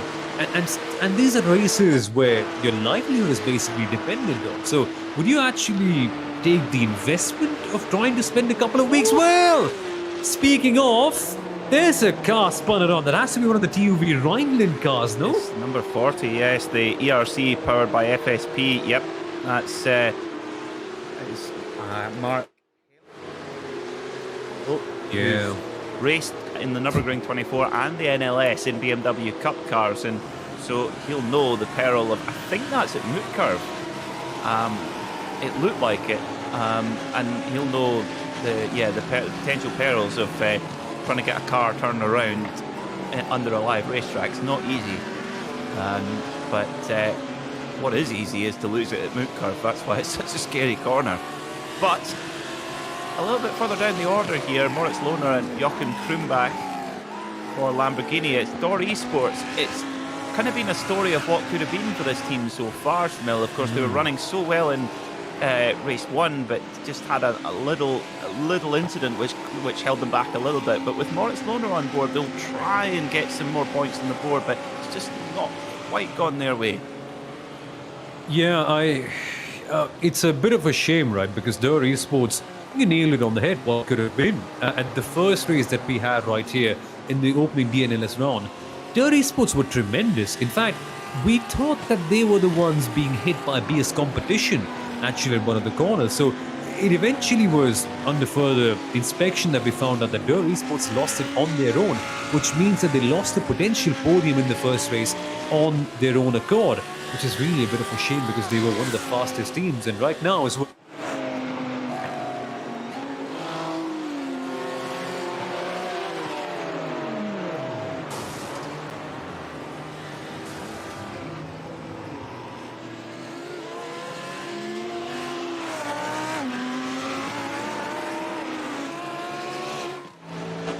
Lamborghini, yeah, couldn't quite tell exactly where that was on the circuit, but just got a little, looking maybe at Whipperman possibly catching the curb on the inside and going for a spin, but that's the tricky thing where having a good spotter at the Nürburgring is very, very important, because if you've got a good spotter who's looking just a couple of corners ahead, they can say, okay, you've got two GT4 cars coming up, or you've got two SP3T cars now 3 corners away, 2 corners away, and you can have that anticipation. That's very important. It just seemed that just caught the driver out there slightly. Yeah, speaking of that, it's something that you brought out right on point, Peter, because we saw a message up on the screen saying under investigation car number 91 and 303 for a potential incident that happened between them. So that's actually Corsim Racing SP10, and in the SP9 Porsche. category, that's Marla Porsche. So when did that happen and what could have been? Because that's normally not what we tend to see happening. Well, that's interesting. So the Course and Racing SP10 car, the Porsche, still leads the class, and the last lap was quick, a second or so quicker than the second place machine of Team RSO. And for Marla, yeah, also right on the pace, a 7:53 last time by. So whatever incident it was, it hasn't held back too much, as we ride now with the MRS Esports machine with the Rova motor oil sponsorship on the front. Of course, I'll never forget the Rova. Of course, it wouldn't.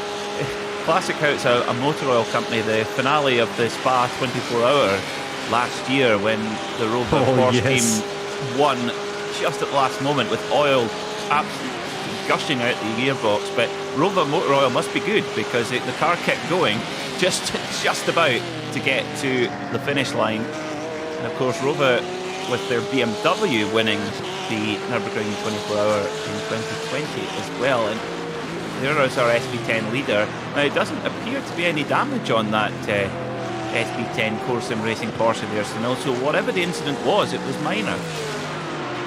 Yeah, exactly, but major enough to also cause a potential investigation from the steward. So let's actually wait and see if we can get an idea of what that really was, because it's baffling to see cars between two categories coming up with traffic and an incident being so serious that the stewards have to look at it. But well, more on that later on. That's something that's just speculation, and too much speculation is also not something that's very fun. Behind, you see two cars that are actually going head-to-head, toe-to-toe. That's RSO and Course and Racing. And interestingly enough, Peter, the last time out we saw them, I think a lap ago, they were dueling about RSO ahead. Core have now made that move back in here. It's amazing. Two categories where Core are having a bad day, and they make it up in SP10s. And that's the good part about spreading out your field, right? That at least somewhere you're able to make things up. Luckily. Yes, indeed. Well, just coming to the end of the fourth lap of the stint for the SP9 car, so that will be 2 laps to go before we see them back in the pit lane again. Sami Matti-Trogen holds just under an 8-second advantage from the Marla Racing Porsche of Ryan Barneveld. In third is the Windward Mercedes of Jack Sedgwick. Fourth is the Team BMW Bank car of Kai Kashubi. Josh Rogers now back in fifth again, so Kashubi has returned the favour. I wonder, Sunil, if Josh Rogers, that on the straights, the damage to the light damage, albeit that Kwanda Porsche might be holding him back slightly. In Cup 2, well, Zach Campbell continues his dominance at the front. 15 seconds is the advantage for the leader of the Cup 2 class, who has taken a pit stop, so doing a double stint to begin, and then we'll hand over to his co-pilot, and we shall see how they get on, trying to make amends for an unfortunate end to their race last time out. We'll be handing over to David Williams in a short moment.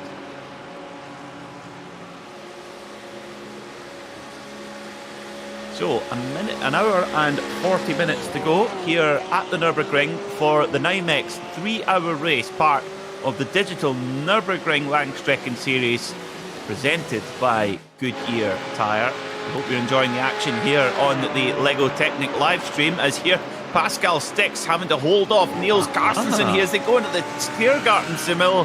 Oh, this is after an hour and 20 minutes of racing, absolutely bumper to bumper here. You know, I actually kept a Tiergarten counter, and I've stopped counting because it's actually gone so much. Cars going side by side over here at Tiergarten, yeah, normal, it's the usual. We see it every other day, but still the drama of it. Let's wait and see if Team RSO are actually able to pull the rabbit out of the hat heading into turn number 1. And the beautiful part is, same car, so same characteristics, comes down to a straight fight. That what can you do as a driver to try and beat the other one? Setups, of course, are largely different on that. And the interesting part is, I know for a fact that both Core and RSO work intensely hard on their setups to try and give each other a little bit of an edge on the other team. Now, everything gets thrown out of the window. It's all about what you can do as a driver. Where can you spring a surprise? Where can you maybe just disrupt the other's race? The hairpin could have been a chance, but Ko blocked it off really smartly. But where's the other RSO car though? Because normally we end up seeing two of them. Of course, there's the Racing Fuel Simulator's car as well. And so far, they haven't quite been much of a threat. They are in P number 3, but 8 seconds behind Peter. So RSO not quite able to use the numbers game to beat caught so far. No, not quite. It's Niels Karstensen going to chase down Pascal Sticks. You can see Niels there up on the top left-hand side of your screen. It gives you an idea of the kind of physicality that is available with the sim racing hardware now. You can see that wheel that's a direct drive wheel, and you can see the shake and the kickback from it, like you would get in a real world racing car. And you'll have sore arms after a few hours of racing here in at the Nürburgring, and just shows you the level of immersion that's possible. As Adam Christodoulou, a little bit caught up there on the heavy on the headlight flasher there, trying to get past Niels Karstensen. He's getting absolutely no, should we say, no, almost actually taking a slightly defensive line there as Niels Karstensen, saying, you're not going to dive bomb me and spoil my race, you can go by on the straight. I'd love to have been on board there with Adam Christodoulou, so maybe some choice Queen's English being used there. Exactly. Actually, I wonder if we can get a whole race on board for Adam Christodoulou, because so far we've seen two of the best moments of the race happen right in front of him. Firstly, the move that got sent by the Lego Technic Lamborghini car on him, and then of course this one. Let's be honest, it's a race so tricky for him that I wouldn't blame him if he gets really frustrated. It's been rather tricky. With the Hürsenwald Mercedes, I was just making notes last time I was watching, saying, man, this is too good a team not to be in the top 5, but things have always just gone away from them, unfortunately, some way or the other. In the first race, it was just a lack of pace. In this one, again, something very similar, which is odd for them, isn't it? Because they've got such a big driver lineup, all of them, who are some great drivers in their own respect, who have done so much in their own right in so many series. Real and virtual, by the way. Now our championship leaders have come into pit lane to do a driver change. Maurice Schuring is out of the car. His driver time is now done. So job done there for the young Dutchman. Florian Denzler, one of the stars of that car last time out, is now on board. So Florian Denzler taking the next stint, and it will be a sprint to the finish for Danny Giosa, who of course fended off the challenge of Phil Dennis in that last lap thriller a month ago in the H&R 3-hour race. So everything is sort of shaken out a little bit now in SP3T, and Heusinkveld indeed have had a difficult day at the office. Corsim Racing now leading by over half a minute, with their main Team Heusinkveld very much their main rival. And yes, this is now Corsim Racing's race to lose in the SP3T class, and with Heusinkveld back in the order a little bit, a win would give a lead in the championship for this Corsim Racing squad. Absolutely. We always expected this to be a big duel between Heusinkveld and Co, but so far today it's been an absolute shocker for the 404 Heusinkveld team. And all the other teams, well, they're getting there, right? But Heusinkveld and Co, they are established names in the TCR division who we have seen compete in so many other global championships in the world of sim racing. So we knew that it would be a fight between the two of them. And it's all about capitalizing on your bad days. So how bad are you on your bad day? Co, I wouldn't say they had a bad day in the first race, but Heusinkveld today, they're having a bit of a shocker. And so far they're around, what, a P8, wasn't it, if I'm not mistaken? So that's the point. You can't be that much down on a day where things aren't quite going in your favor, because Co eventually will have a bad day, right? It's not possible that someone just has great days everywhere in the series. For them, they just have to do a little bit better, just one place up, and they can eventually get that championship. So this one will sting particularly hard for Heusinkveld at the end. Very strong lap at the moment for Ryan Barneveld in the number 91 Marla Porsche, just coming around to the end of the lap now. I think this could be a very quick one indeed.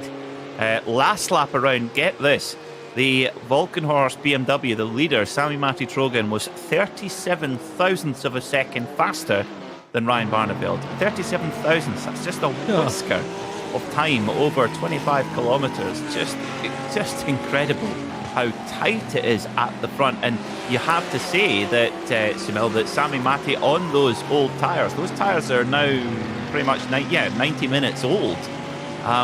What a performance from the Finn. Seriously, I think it's something similar to what we saw from Danny Junkadel in the very first race. He also didn't quite take 2 tyres, but he was able to manage the car so much better. I think that's where the real-world experience comes in, Peter. It's no coincidence that 2 races and 2 consecutive races where real-world drivers are actually able to manage the car with slightly lesser grip and are able to extract so much pace from it right here. It's just tremendous, and that's what it counts. It may not be the same G-forces, it may not be completely the same, the peripheral vision might be much lower, but this is where the smartness and the cleverness in your driving comes up apparent if you've actually done a real-world DNLS race, the NLS race, my apologies. So, yeah, clearly Sami-Matti Trojan having the ace up in the card. And here he is playing his ace. Into pit lane comes Sami-Matti Trojan. Our leader is in the pit lane right now as Ryan Barneveld goes through to the lead then for Mala Porsche. So Sami-Matti Trojan, his stint is done right on, pretty much on halfway. Dane Warren takes a draft here on the Dottinger Hole to try and move into 9th position for Lamborghini, but our leader hands over, Sami-Matti Trojan hands over the number 34 Volkenhorst BMW to Dominic Stabe, and it's game on. Fast. Yes, absolutely. So, Volkenhorst now, I would suspect, Sunil, all 4 tyres changing as Dane Warren's going to try and fit it around the outside. Oh, not quite. The grunt of the Mercedes, just too much to handle there. The 111 Team MJ performance by HRT car just holds on and then straight into pit lane. I mean, let's just add it to the Tiergarten counter, right? What is it, 9 this race? Crazy. Absolutely crazy. And the Lego Technic Esports car going a lap longer. Okay, yeah, but that's because they've only done 5 laps. So they came in a lap later in the first one, which means that they might have been doing some extreme fuel saving in that first part of the race. So that's why they're able to stay out. But Dominic Stabe, you mentioned about him in the Volkenhorst Motorsport car, part of the Williams Racing Esports team. And I remember Williams, they had such a firm control of the 24H Esports series a couple of years ago, and Dominic Stabe was one of the key drivers for the team in that car. That was an Audi. This is a BMW. They have had time to get acclimatized with this one, but let's actually watch if Dominic is able to do something incredible with the Volkenhorst car, because so far they really have taken the risks in terms of strategy, and it's paid off in their favor. Now they lose some extra time in the pit lane, but can they make it up? A very, very long stop going on for the Coanda Porsche. Joshua Rogers has brought the car in and is still sitting in the pit lane well over half a minute longer than comparative rivals. So that damage on the car was maybe worse than we once thought. It was a pretty hard hit though. But can't he use the fast repair, Peter, then? But he can, but has to then serve a penalty. So That's the iRacing fast repair, which basically is effectively a spare car, you hop into a completely fresh car. However, if you take that fast repair, you must have a 60-second stop and hold penalty. Now, that might be what they're doing. Because they are just come out of pit lane now. They were in the pit lane, they were in the pit box for 1 minute and 56 seconds. So I wonder if they've maybe done that, taken full service. No. I don't think you can take the fast repair in the same lap. The penalty in the same lap as when you take the fast repair. So it might be them just realizing, okay, our damage takes us 2 minutes. Our fast repair penalty will eventually cost us maybe a lot more because we have to come back in, maybe a lap, sit for 60 seconds. So they would have weighed up. And maybe that's why they've gone for this option, to organically repair the car. Maybe. Well, that is an interesting play, because they were maybe losing, 3 or 4 seconds per lap. So yeah, I don't know if it was better to carry on with the damage. I don't know. But anyway, Josh Rogers is back out on circuit in 13th position.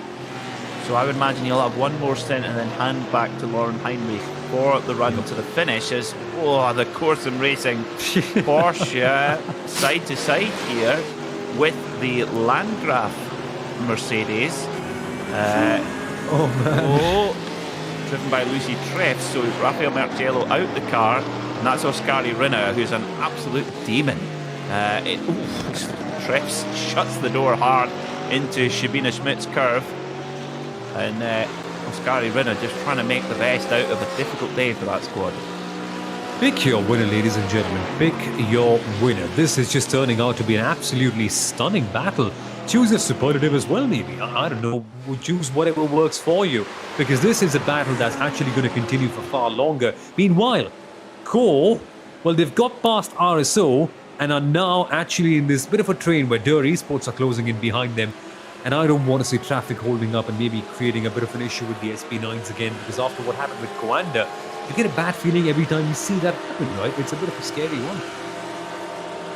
Yeah, no matter what traffic has been thrown at them, there's no way of breaking this stronghold at the front, held collectively by the Sim Racing Porsche and the RSO Porsche here, fighting for the win in the SP10. This has been a real barnstormer of a race between these two identical machines built in Weissach in Germany. The race department for Porsche, just about 10 or 15 kilometres away from the home of the company in Zuffenhausen, on the outskirts of Stuttgart. Oh my word, gee whiz, that is Lucy Treff. There can't have been much room on either side of that big Mercedes. They're just fitting through, and the driver of the 333 BMW M4 has just had a heart attack. That is that's Brock. Goodness me, that must have started the heart there. Exactly, yeah, and the Mercedes actually a bit opportune, that one, because he got the move done before Ardeneur. Ardeneur, being that tight, twisty corner, you can't quite go side by side. So the Porsche, they had to go side by side. The Mercedes didn't. So you got that little bit of a gap, but you can see that Core has that pace advantage, and that eventually doesn't quite lead to that much of a gap, right? Because we see that it worked out for the time being, but eventually you know for a fact that Core will get past. Just a matter of how hard are the Mercedes going to defend. And interestingly enough, the fact that they're able to hold on in the corner speed is an incredible thing for them, because that's their disadvantage. That's the place where they're not very strong. When we come to the main part of the circuit, more towards the front stretch and the Dottlinger Höhe, they could eventually lose position, but they do that to themselves, running wide, and the Core car sweetly goes past up into P15. They're very lucky not to hit the wall there, actually, at Breitscheid. I think they did. Oh, did they hit the wall? Yeah, I mean, I was about to say that is very, very tricky not to do that. If you run wide at all, wham, you're in the wall there at Breitscheid, and I think that's exactly what's happened, actually. There's more damage. There was damage on the rear left wing still there, and then there's more now on the right-hand side of the car. So, yes, that frees Oskari Rinner to unleash the pace of this number 3 Porsche. So we shall see. Now Renault should be able to pull away quite easily. Back at the front, the gap is very tight indeed. Just 3.2 seconds between the Mahler Racing Porsche of Ryan Barneveld and the Windward Mercedes AMG of Jack Sedgwick. About 11 seconds back from Sedgwick. In third is the Team BMW Bank car of Kai Kashube. And you mentioned it earlier, Samil, BS competition. They're there in 4th position. They've served a 20-second success penalty for their 2nd position last time out. That's been served. They are in the fight, and they are putting themselves in a really strong place to score some strong championship points and possibly lead the championship coming out of this event. So let's get. I think, is this the? Yes. There you go. Well spotted, yep. Samil. You did hit the wall. Yeah, and it was a really slow accident, that one, where just lost control heading into the braking zone. Well, I don't quite blame Lucy 100% for that. It's an error that all of us have made, isn't it? Where we just eventually try and slow the car down, but there's just too much momentum for it to happen. And the stops are back on. Well, we said that the teams that went a lap extra, they're just now in there to take their pit stop. So that's Mercedes Team Winward, BMW Team Bank, Marler Racing, all the cars that went one lap longer in this particular stint. And so, Lego Technic Esports will also be coming in, which will mean that Walkenhorst will be our leaders. And believe it or not, Peter, we will eventually have Durr second, but Durr are still yet to make a pit stop, so Durr will come in. And the team that will be second in effective terms, well, who will it be? I think I'm slightly confused about this over here. I'm going to be prudent and wait for them to come out the pit lane because I've no idea. It's been so tight. So yeah, Mala back on the go, Walkenhorst go through, Winward through, Team BMW Bank and BS competition, they will get on their way. So we'll see how that shuffles out once they go. But look at the run from the Team RSO SP10 machine. Niels Karstensen gets a huge run there on Pascal Stix and goes to the lead of SP10. Now they're on their just coming up to the end of the 5th lap of the stint. So there's more to go, I would say, if they want it in SP10. These Porsches, they just provide fantastic racing, really light, nimble cars. And do they go into... No, they do. They do go into pit lane. So once again, absolutely nose to tail for Team RSO and Core Sim Racing. So, back at the front then, after that's all shaken out, Walkenhorst lead by 7.9 seconds from Mala Porsche. Ryan Barneveld still driving that machine. And Jack Sedgwick still on board the Winward Mercedes. He's in third. He's 10 seconds back from the leader. Kai Kashube 19 seconds back from the leader in the Team BMW Bank car. And fifth, 35 seconds back, is Rainer Talvar. So BS competition still with a bit of work to do, but a strong start to the day.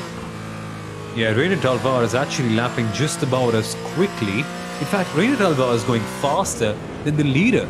He's actually 4 tenths faster than Dominic Stave in that Walkenhorst Motorsport car.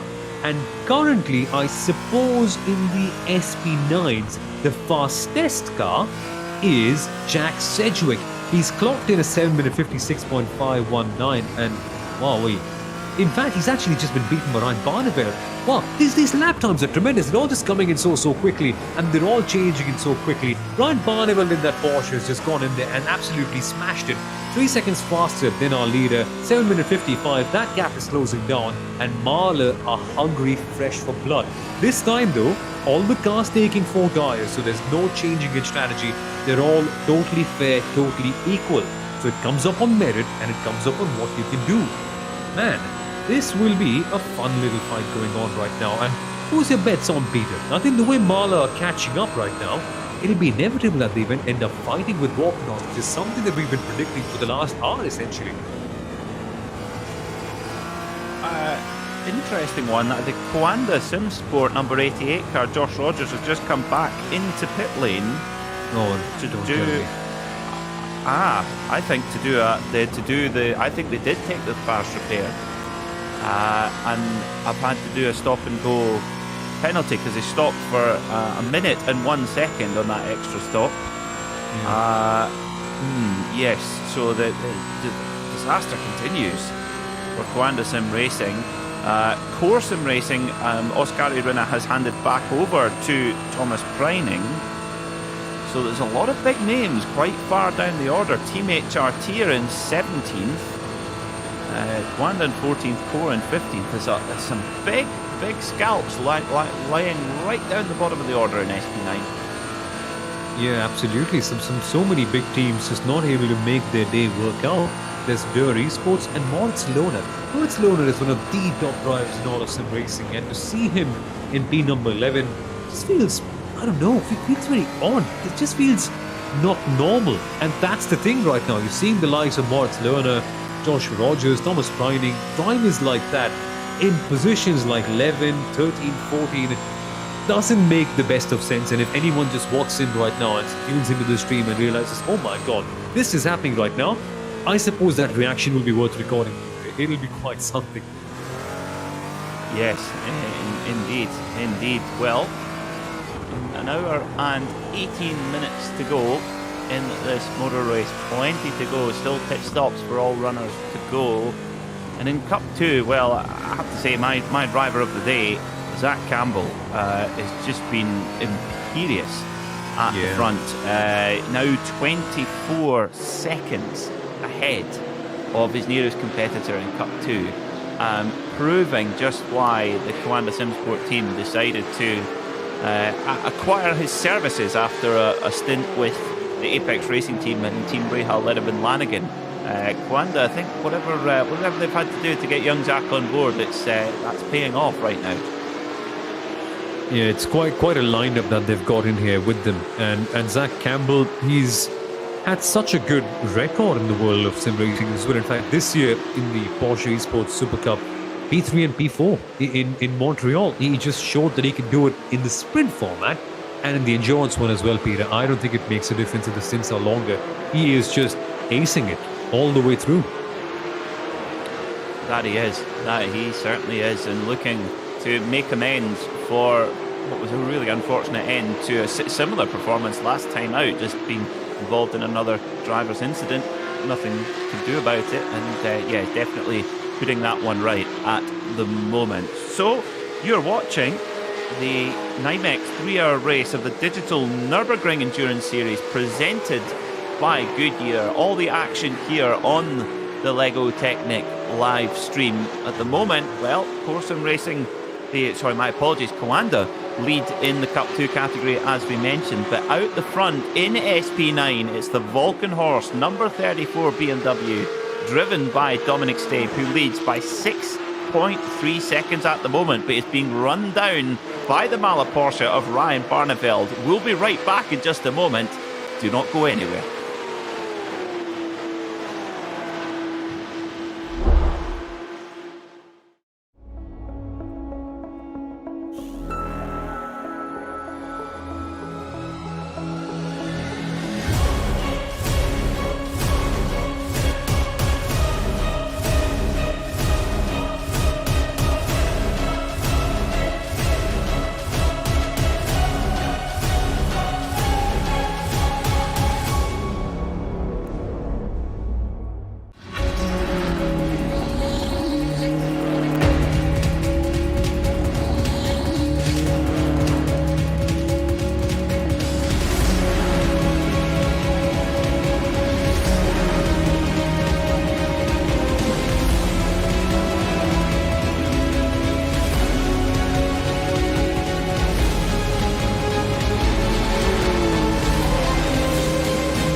Die schönsten Dinge an Weihnachten sind umsonst.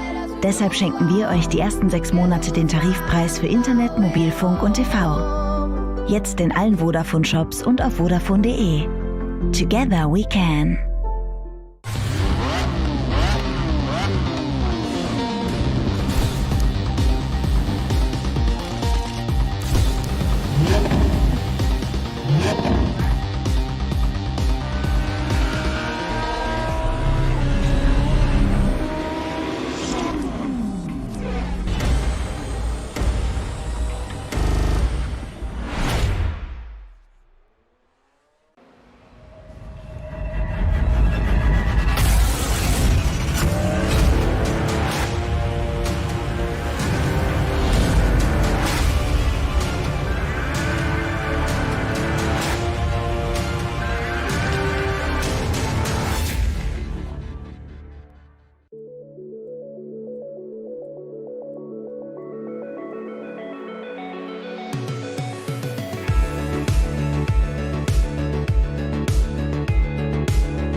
Welcome back to the NIMEX 3-hour race of the Digital Nürburgring Endurance Series presented by Goodyear Tyre.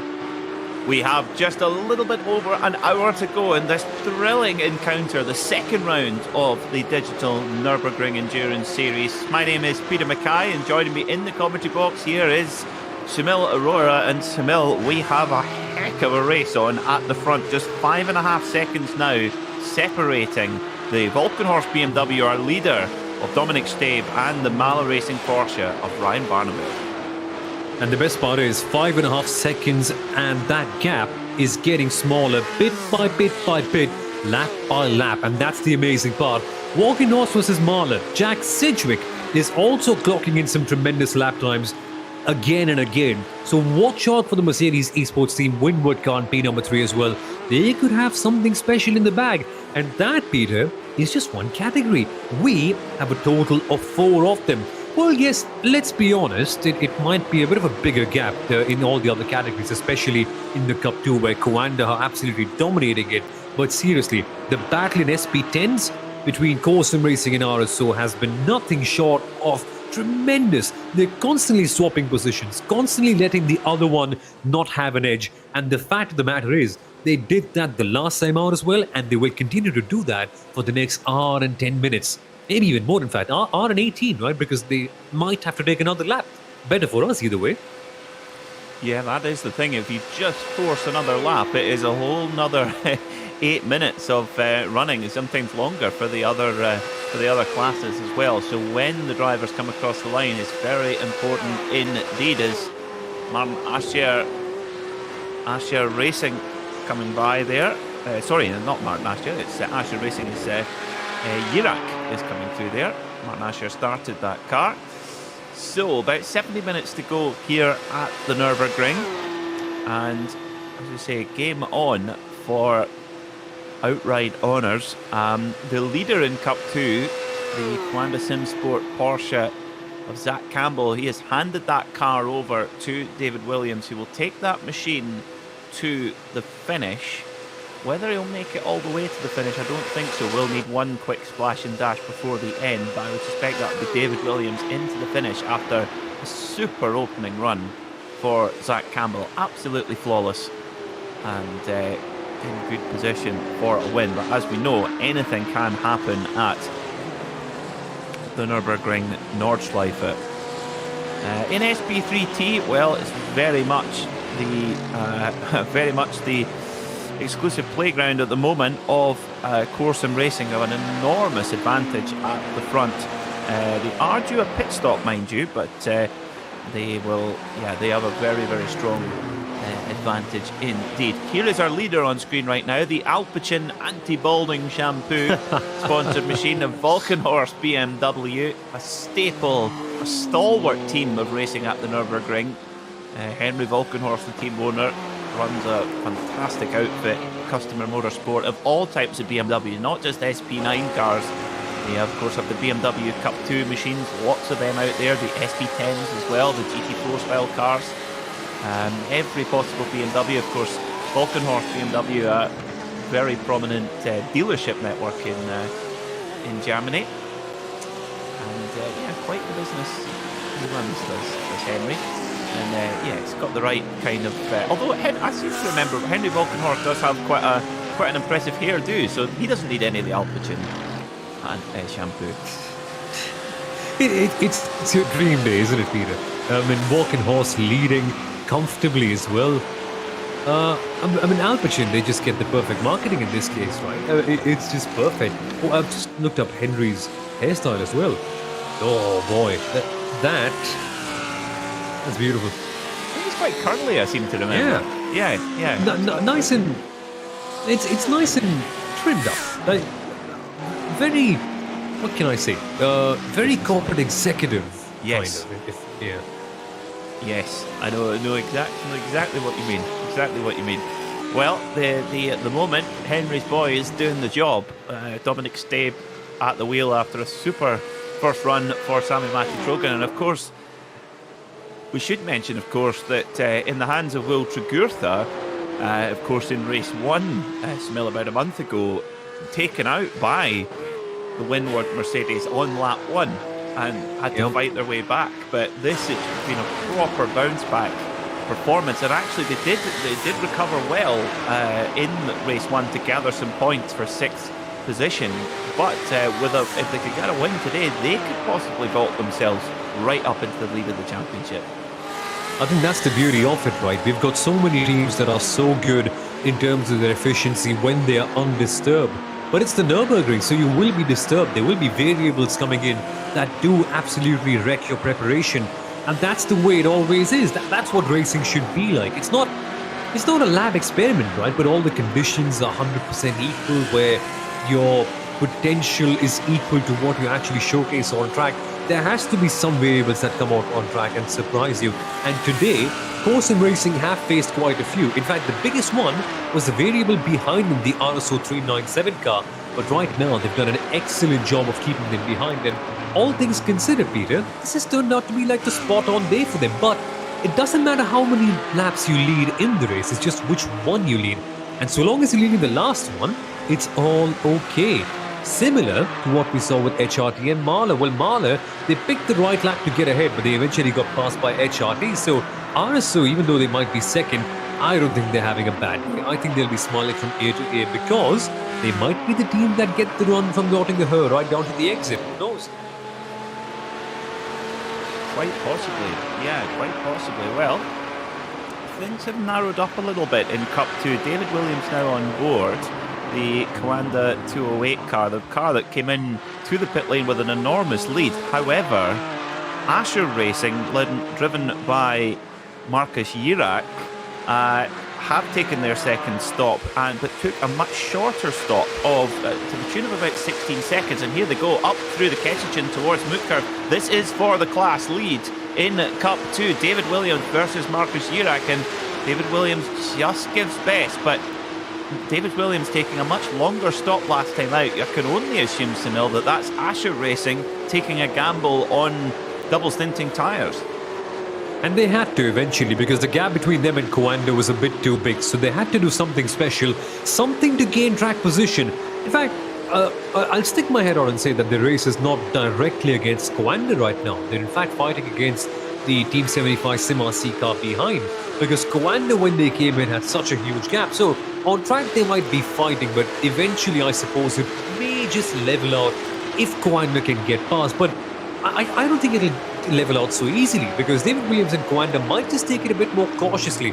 Remember, in the last race for this very car, they got caught up in incidents, and that eventually caused them not to finish that race. So Coanda, they might just play it a little more calmer, especially when you add the fact that they also had an incident with Josh Rogers' car in the SP9 category. So they might just prefer to take some points, because so far they've not had any in Cup 2. So let's wait and see if they can impede them that much more. The only thing that might be is that the Asher Racing team have maybe taken a slightly shorter fuel fill as well, which might, which of course they'll then have to effectively repay that with a longer stop later on, and therefore allowing the Coanda car back to the big lead that it had before. But it's definitely they've pulled themselves back into the game and have Asher Racing. So interesting stuff in Cup 2. Now, this has been a mega stint from the Australian Dane Warren in the number 8 Lego Technic Esports Lamborghini. This car was quite a long way down the order, but as soon as Dane Warren got the controls of this machine, he's been charging forward and up into 7th spot. And I think, Samil, I know he gets your vote for move of the day, and I think I'll probably be close behind you in the queue.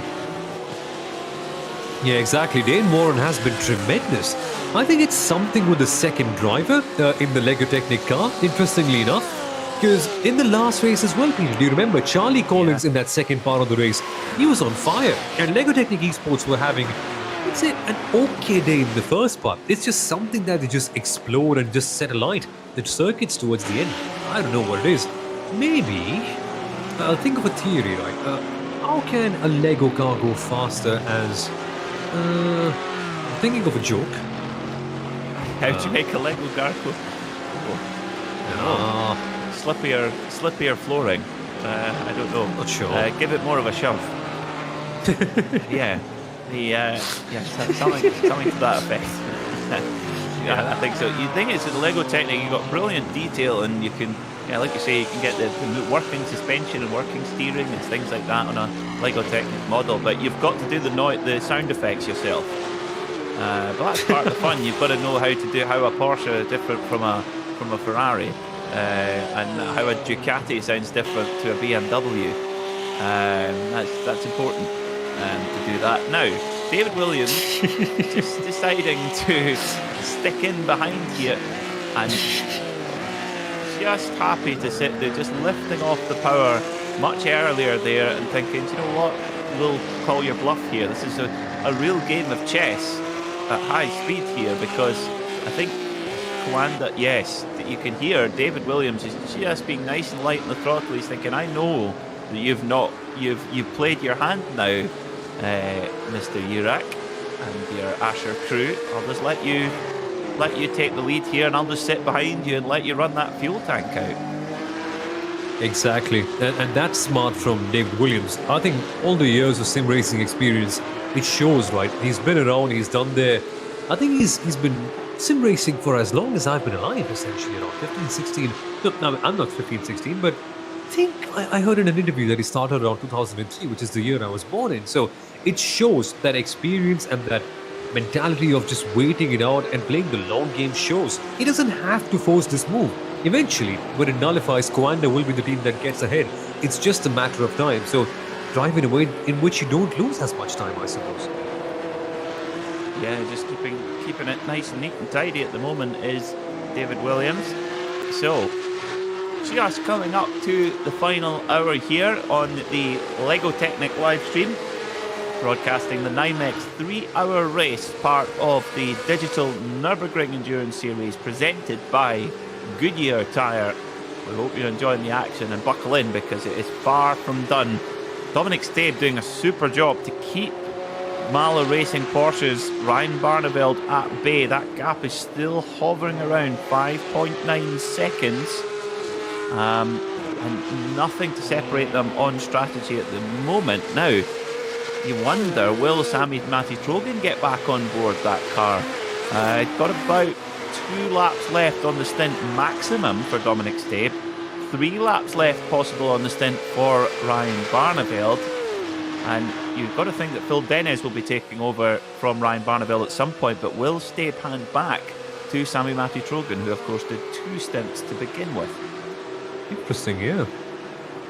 It's a bit of a call, right? You can go longer, you can maybe bring Matti in there, but do you want to take that risk? Do you feel that Dominic is not capable enough, or maybe Matti can do it a little bit better to control the likes of Mahler and Mercedes team Winward towards the end?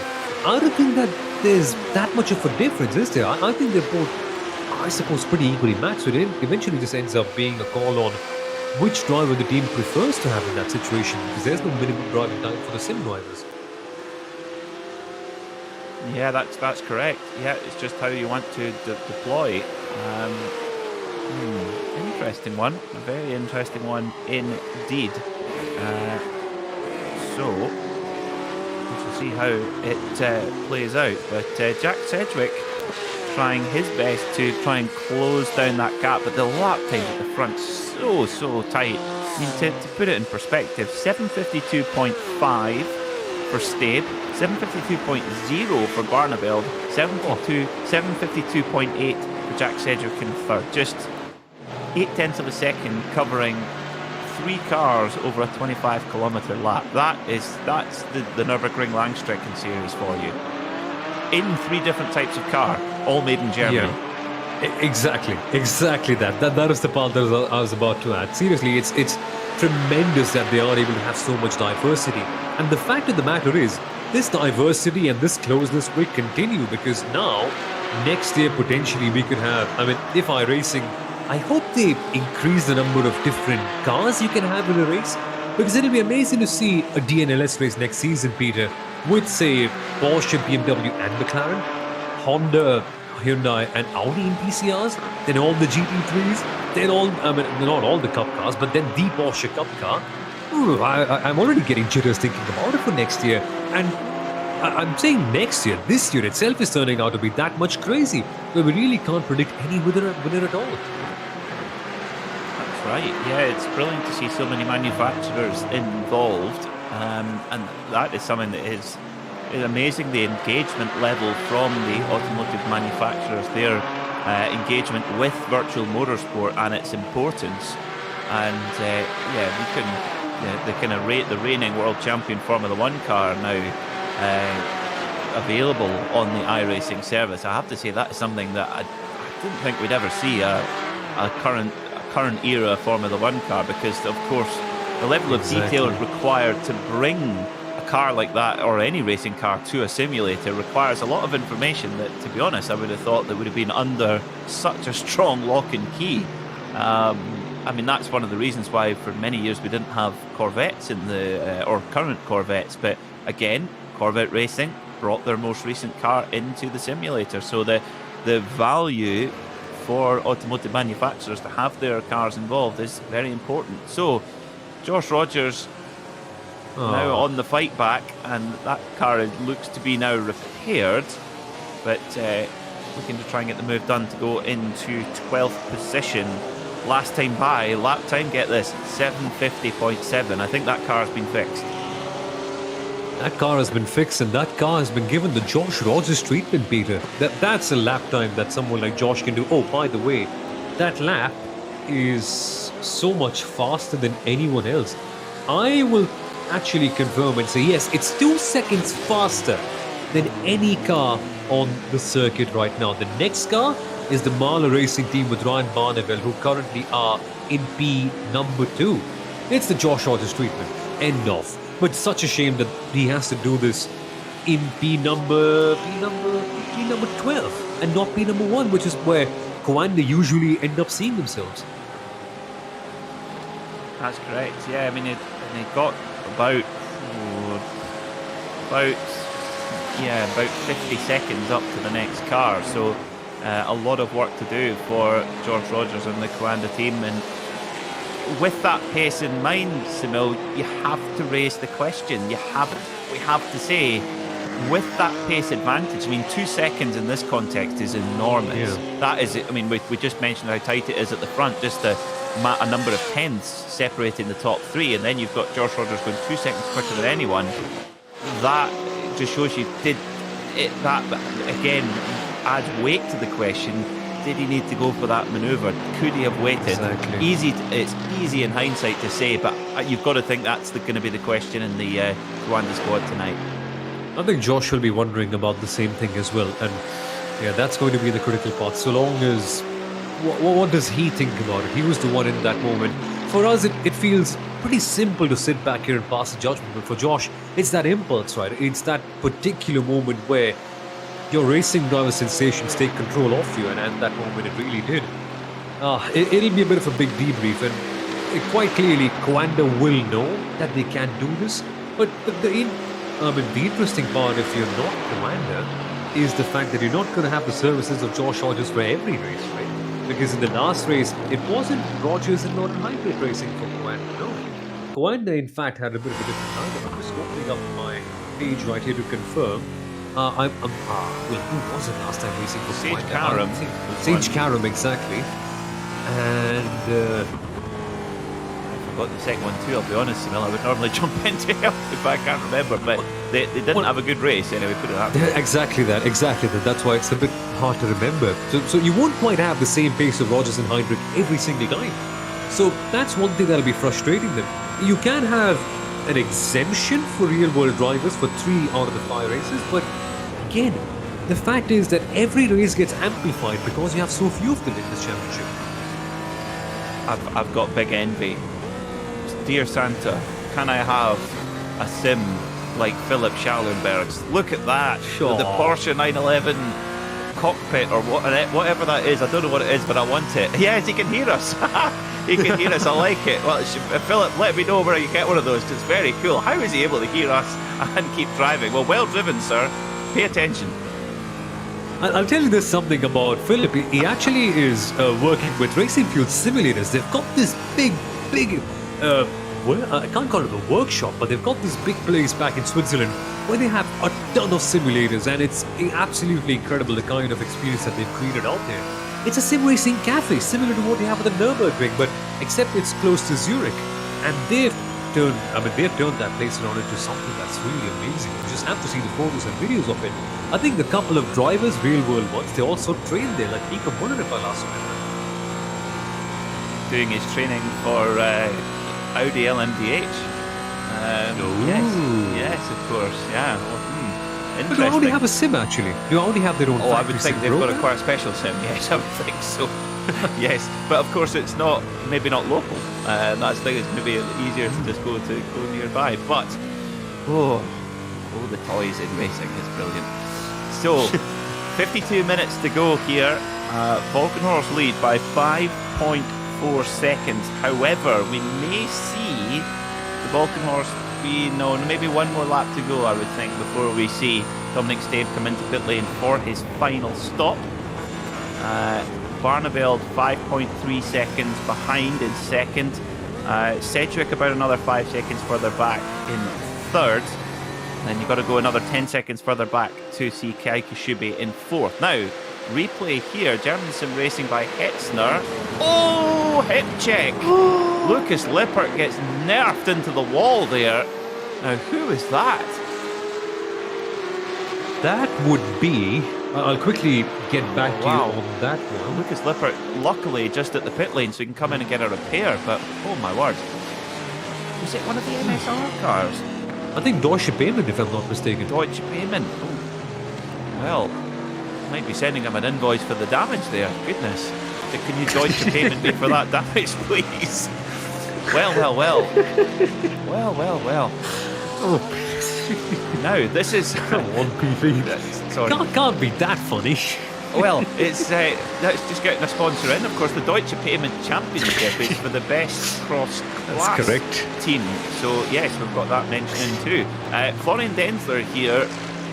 Well, from hero to zero, Team HRT, Haupt Racing Team winners last time out. Currently fighting for 15th position with fellow podium finisher Thomas Preining, the Forsum Racing Porsche. Really a fall from grace from both of these cars, but this probably puts into context, Samil, of just how impressive Team BS competition are. They had a 20-second penalty and they're in 5th, so a good day at the office for BS competition. I think it's the consistency in the lineup. I wouldn't take anything away from the drivers that have come into the HRT team, but clearly they're not performing at the same level as the incredibly high standards that Junkadela set in. So that's something that might be bothering them a little bit. That's maybe where they've lost all that time. Whereas BS, well, a bit more of a settled lineup, a bit more of a settled performance, and that's why even with that penalty they're able to stay ahead. And watching HRT and Co right there, it's a bit like watching Chelsea and Manchester City fight for 17th in the Premier League. And normally it's not what something happens, right? So I suppose they'll be working on that. Team HRT trying to get the driver lineup a bit more consistent in terms of performance. It happens, right? It's only normal when you have one driver jumping in and out. But seriously, they have shown some really good signs, and with a couple of more races to go, I just hope they can fight back. It'll be a shame not to see HRT fighting for the title right here, considering how quick they were in the first round. Well, they'll certainly not have any success penalty to worry about next time out. That is for certain. Of course, the date for the diary is the next round, the 9th of January, the Shoot GmbH Mess Technic 3-hour race. 9th of January, same time, 12:15 European time. Join us, 11:15 GMT. Myself, Peter McCann, Samil Aurora will have all of the action for you. And yeah, this would normally be a battle that would be calling for the win as Thomas Preining goes for a huge... That is an outrageous manoeuvre. Wow. Oh my word, Thomas Preining, the young Austrian, the former Carrera Cup Deutschland champion, pulls off one of the best moves I think I've ever seen at Tiergarten there, and I don't think Florian Denzler just quite expected that.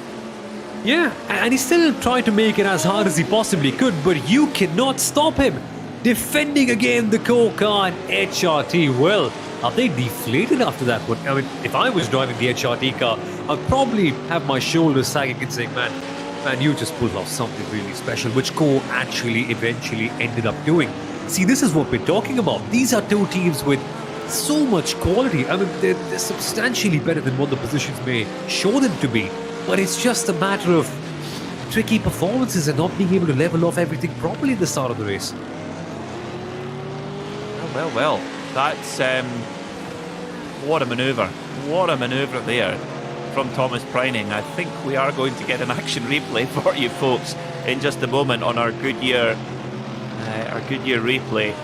What a manoeuvre from Thomas Preining. He hasn't necessarily had the outright pace of his fellow pro rivals, but my word, that is move of the day. It just shows you that is the beauty of introducing the real world pro drivers into the virtual racing world, because that instinct, that split second decision is something that you cannot teach. That's just something that comes with experience, and Thomas that was all instinct there, just exceptional to watch.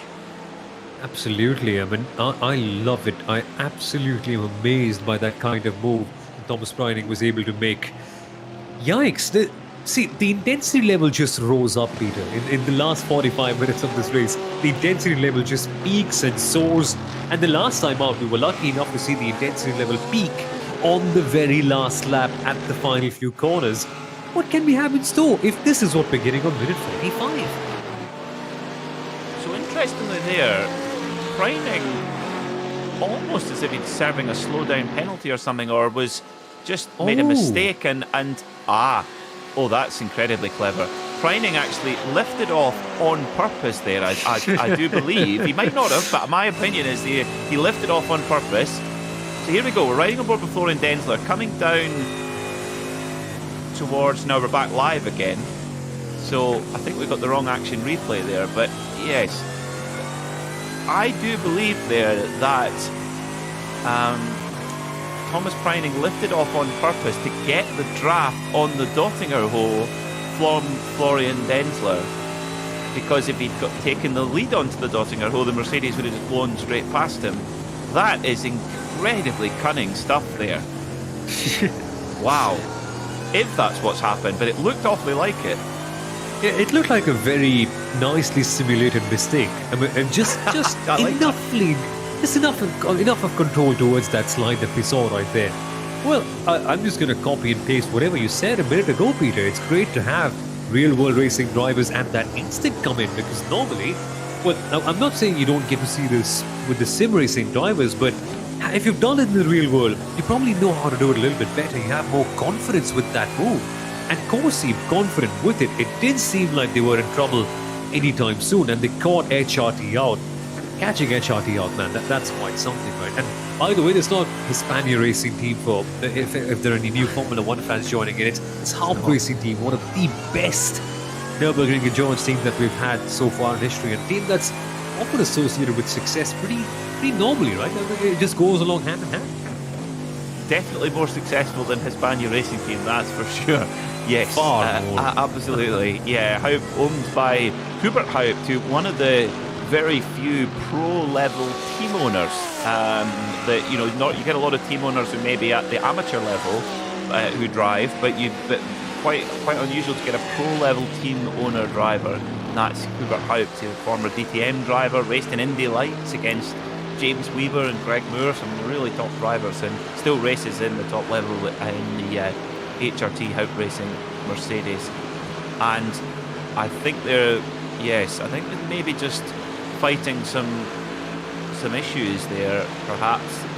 Haupt Racing, because on the straight there, the Landgraf car just blowing straight past. That's Luca Kita, who looks really racy at the moment. But that was so clever from Thomas Preining, because once he got that move, he got the position, got past those two long straights where normally you would think you'd have no chance, but played that so clever to actually let the Mercedes by, then get the draft, and then once he got onto the twisty stuff, then that's Porsche country. And Preining really pushing there, big oversteer coming into Klostertal. Oh, super stuff indeed. And eventually, right, that's the difference. That's where you see things really level up between the drivers. And now you've seen the Landgraf team coming in between them and HRT. So the gap has been leveled off. That's where Bryony really used the mind and got, such a big gap ahead. He can now focus on the clean air. So we have our leader has come into pit lane.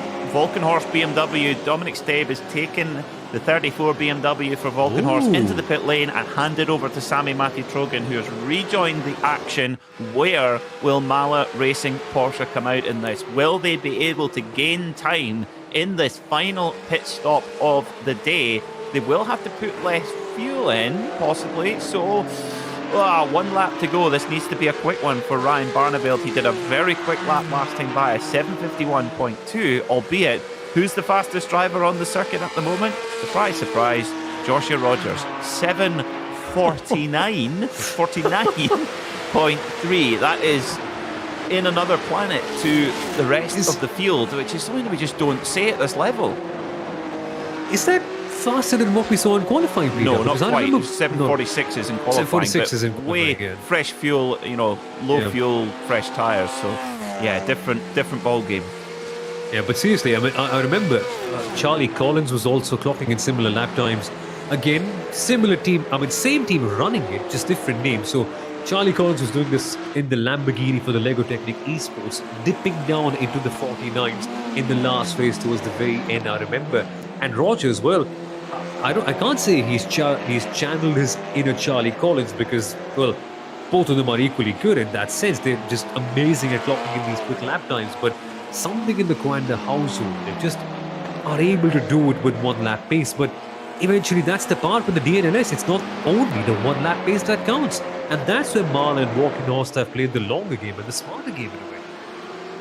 That they have, you're right. And that consistency is remarkably important. And using your head on the Nürburgring Nordschleife is a big thing, and knowing when to push, when not to. One driver, that I would put in that category, for Phoenix Racing Audi in the real world Nürburgring Langstrecken series is Frank Stippler. And Frank Stippler, very experienced, super experienced, and can get involved in the knife fight when he wants to, but just plays, he knows, doesn't come out on, normally comes out on top of most hand-to-hand battles because he just plays it with that real smarts, I would say. There's Stippy, of course, from not too far from here. He's from Cologne, just north of the Nürburgring. So 40 minutes to go. Game on here at the Nürburgring for the NIMEX 3-hour race in the Digital Nürburgring Langstrecken Series. A big thank you to NIMEX for their support of this event. If you're in the racing business, NIMEX, the fantastic wholesaler of racing equipment, whether that be car components or pit equipment and stuff like that. So give the folks at NIMEX a call, go on their website, and if you need your racing supplies for the next season, they are a very good place to go to. So we should expect the Mala Racing Porsche to come into the pit lane in about half a lap's time, so just maybe 3 or 4 minutes we'll see that car come in. And indeed, the Mercedes Team Windward car and the Team BMW Bank and BS Competitions machine, who are all very much on the same strategy. The Volkenhorst BMW, they've just been a little bit out off the grain, just that little bit different strategy for them to know. Exactly, yeah. They've played it a little bit different. They've just gone that 1 lap longer, which I think is the limit of how much longer you can actually end up going in this particular series, because of course it's the Nürburgring, it's 25 laps long. Then eventually that's been the thing that's interesting. Right? We're seeing some sort of variation. It's not 100% over and done with in that sense, and that is what makes it so much fun.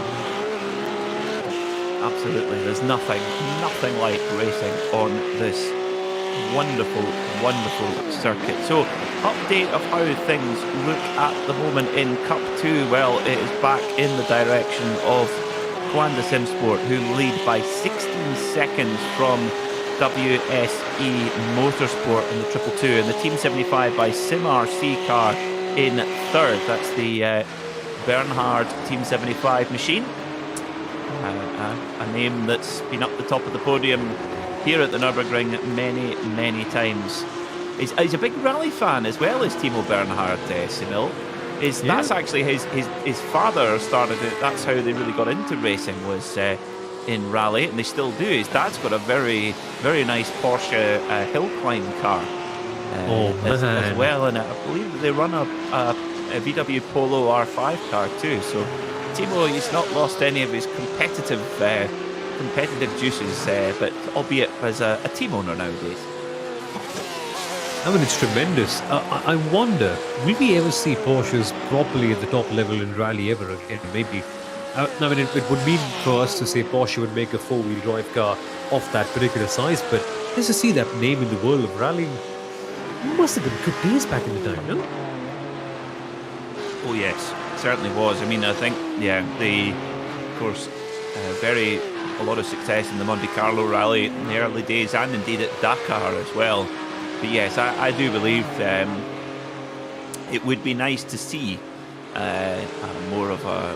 We did have a brief time in the RGT class, which does still exist, but back in 2017, Romain Dumas won the RGT World Rally Cup, beating Francois Delacour also in a Porsche, showing just how good Romain Dumas is in a rally car, because Francois Delacour is world-class level in the World Rally Championship in his day, and for Romain to beat him was mighty impressive. But that's Romain Dumas. You could put him in a shopping trolley and he'd be fast in it. I mean, that's the thing with Romain Dumas, exactly. He's done rallying, he's done endurance racing. You put him anywhere, and this guy, and I've always wondered, what is it about these cross-discipline drivers? Whenever you speak to one of them, they just nonchalantly say, yeah, I mean, it's just about adapting to the car and a little bit, and you're able to do it. I think they don't know what makes them so fast, or at least they're not willing to share it. But it's ridiculous how they're able to do that so quickly, all the time, just switch disciplines. I've never got a concrete answer from even one of them about how they actually do it properly. I think they love it. I was spoke to Roman a few months ago, and he says, I go to every race, or whatever race I'm doing, I go to it with the same excitement as I did my very first. He says, I still have that excitement and enjoyment, which I think is mighty impressive considering the amount of racing he's done in his career as well. Now, Sami-Matti Trojan back on board to take this Alpecin Volkenhorst BMW to the finish. We have all of the other leaders in the pit lane at the moment. Where are they going to come out as well? So there they go, the Windward Mercedes, the BMW Bank machine doing a driver change now as well. Phil Dennis changing over into the Mala Porsche. The BS competition car just coming in the back of shot there as well. So Phil Dennis on the move there. But where is the Volkenhorst BMW? Where is it? It's the Mala Porsche. There it is. The Mala Porsche is going to jump him. The Mala Porsche takes the lead from the Volkenhorst BMW. So a 5.5 second advantage going into the stops is gone. In fact, it's been overturned. And only with a couple of seconds in pit lane, so that in lap from Ryan Barneveld, hugely important to get Phil Dennis out in front of Sami-Matti Trojan. Oh, he's just handed the race on a platter now for Mahler. They will have to do a little bit of fuel saving, I can imagine, but maybe not as much because they've come out a lap later than the Volkenhorst team. It's amazing, and that must be some really sharp pit entry and pit exit as well, because similar strategies, and they've eventually end up saving so much time over there. Man, Mahler have snatched it away from Volkenhorst now. Fantastic execution. I think you're right on the in and out as well, Sunil, because the total pit lane time 2.3 seconds quicker for Mahler, but the gap was about 5.5 seconds. So it's there's definitely been an on-track gain there from Ryan Barneveld on that in-lap, but this is far from over. You've got two really super drivers here, both with real-world experience, but both world-class in the sim as well as Julian Reimer. Whoa! Getting a huge look at the Mercedes AMG of Danny Giosa. Of course, Danny Giosa, the driver who took the HRT machine to the win with a stunning duel with Phil Dennis last time out, but to be down in 17th position, this is going to be a hard pill to swallow for that squad. Yeah, exactly. It's a bit of a tricky one to digest from being first to 17th in the matter of one round. But Danny's going to try. And remember, Danny was super impressive in that final race we had here in the first round. Maybe showing something similar, some of those similar characteristics as we head to the final half an hour. So indeed, just 32 minutes remaining in this NIMEX 3-hour race of the Digital Nürburgring Endurance Series presented by Goodyear Tyre. We hope you're enjoying the action here on the LEGO Technic live stream. We will be taking you all the way to the finish. Who will win? Valkenhorst BMW? Will it be Mala Porsche? It's going to be a proper grandstand battle between those two outfits. Mala Porsche came so close last time and unfortunately copping a drive-through penalty on the last lap, but we're in the lead of the race coming out of the Galgenkopf. It's going to be very, very tight indeed. It's going to be Sami Matti-Trogen versus Phil Dennis, and we will have all the action for you after a very brief message from our loyal partners here at the Nürburgring. Do not go anywhere. This is going to be a thriller.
Die schönsten Dinge an Weihnachten sind umsonst.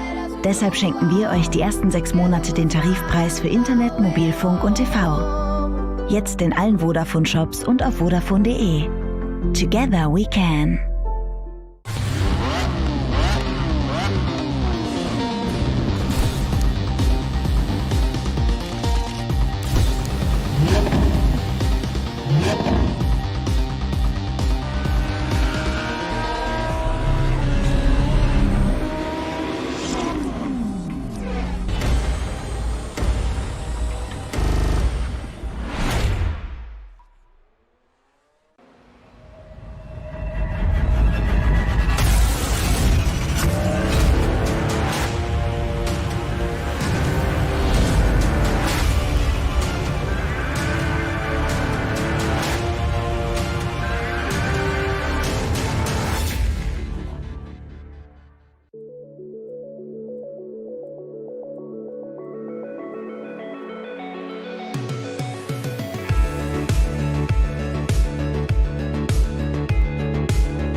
You could be larger than life, bigger than the world, living out the hopes and dreams of every boy and every girl.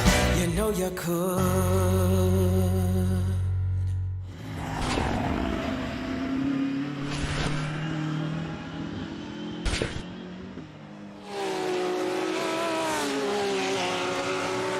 Welcome back to the NIMEX 3-hour race, part of the Digital Nürburgring Langstrecken Series, presented by Goodyear Tyre. We come back at an inopportune moment as Tim Yarshall nerfs Dylan Pereira into the wall in the Lego Technic Lamborghini.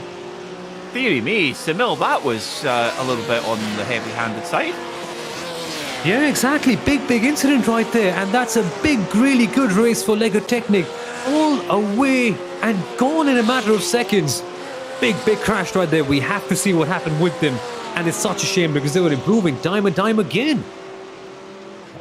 Oh, yes, that is such a pity because that Lego Technic Lamborghini had really fought up the order in the hands of Dane Warren, and Dylan Pereira just unceremoniously nerfed off there. We'll maybe get a look at it again for you folks, but oh dear, that was heavy-handed. But anyway, that may well cop a post-race penalty possibly, but we shall see.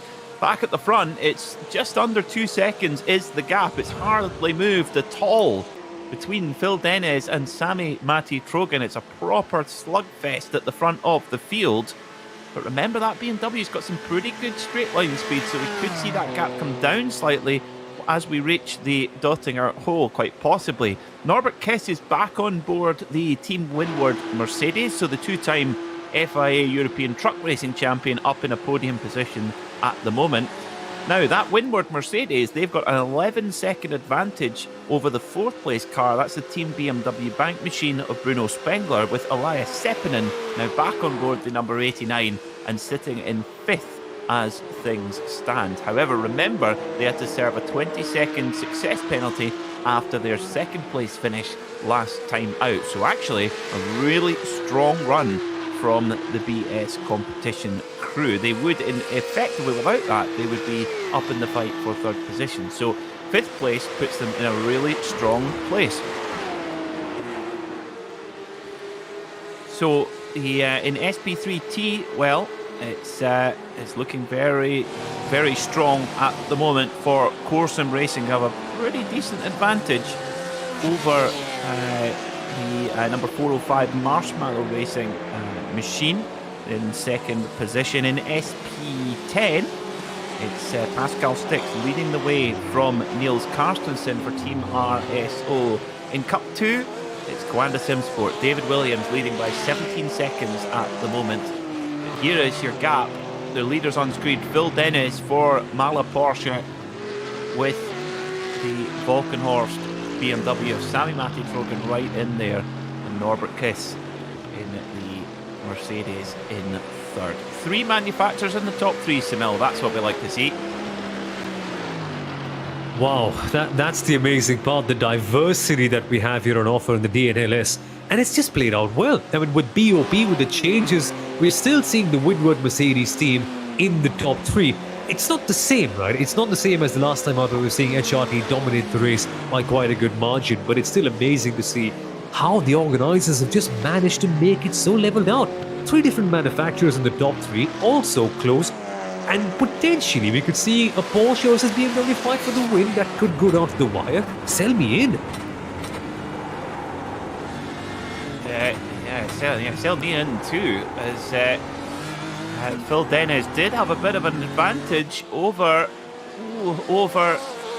the Mala Porsche there, but then it came back down. But the traffic giving and taking away, it reduced and then quickly gone back up again. It's that accordion effect going through traffic, and it appears maybe just gone in the favour of Phil Dennis, possibly. But these next couple of corners, absolutely critical for Dennis and for Sami Matti Trogan as they head down the hill, down towards Kellenhard and Versifen. And it's a gap at the moment, about 1.5 seconds. So right on that threshold, if Sami Matti Trogan can get that gap down less than 1.5 seconds, then he can try and get that toe along Dottinger hole. However, there, Semil, a little bit of damage on the front of the walking horse BMW. Where did that come from? Yeah, no, that's really not odd. gonna That's not going to help, and we didn't quite see that accident happening as well on screen. So that is something odd. How have Walking Horse Motorsport accumulated that damage? This is a bit absurd. And the interesting part is, we saw, I think, one of the Mercedes, I think Raffaele Marciello's car, have similar damage at the front end of the car, and they were struggling to keep on in the straight line. So if anything, this is just playing into Mahler's hands directly. Well, as you can see, yes, the Mahler Porsche in perfect condition, but yeah, pulling away, going up the Kesselchen. Now, we would not expect that. The torque and the grunt of the BMW, we would expect to pull in some time here on the Porsche, which makes up its lap time mainly on the brakes and in the corners.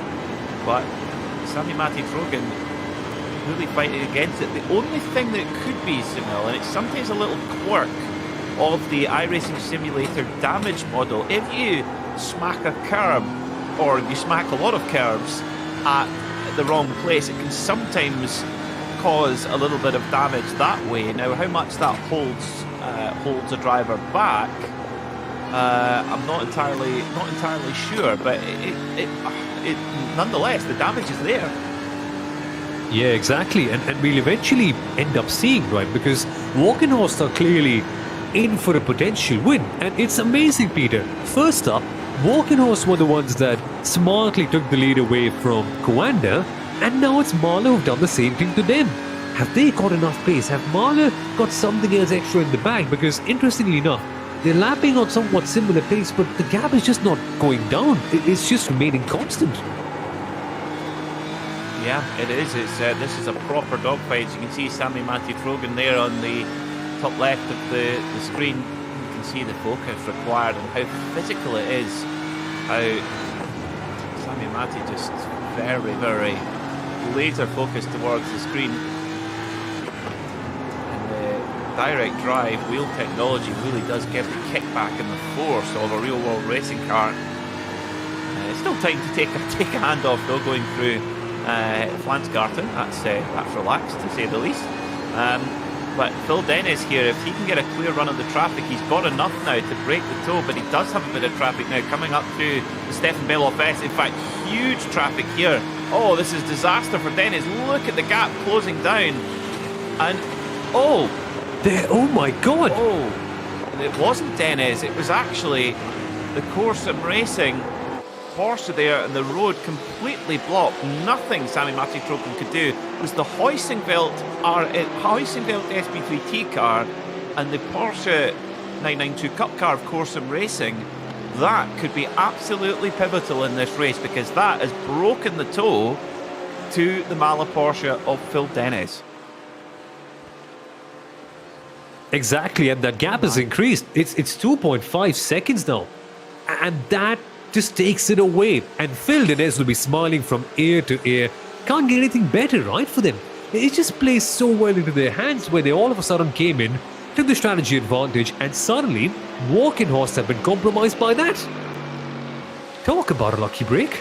Oh, well, that traffic gives and takes away, but interestingly, it seems that actually along the Dottinger Hole, Phil Dennis, the Mahler Porsche, Phil Dennis just pulling out a couple of hundredths here and there. So actually in a straight line, both, I think Dennis maybe got a slightly better exit onto the Dottinger Hole, but also just got a little bit of a top end advantage. I think that damage is holding Sami Matti-Trogen back a lot more. Let's see what the lap times are, because that's bound to have lost a number of seconds for Sami Matti-Trogen there. And indeed it did. 754.6 for Dennis, nice. 755.1 for Sami Matti-Trogen. So Sami Matti-Trogen, I think, was on for a very hot lap there, but that traffic really hurt him. It really did. But you don't want to be seeing this one end this way. Not this way, no. Not this way. This is just turning out to be a bit of a shame if that damage is actually compromising Sami Matti a lot, because imagine Mahler versus Walking Horse doing something that HRT was doing with Mahler last weekend. Ah, man, this is frustrating to watch, but hopefully Sami Matti can pull back something. And the sad part is, Peter, I don't think it's the driver's fault eventually as well, because we saw early on Sami Matti was one of the faster and the most efficient drivers in that first couple of stints. So to see this, no man, it has to be the car, it has to be that damage that's holding them back.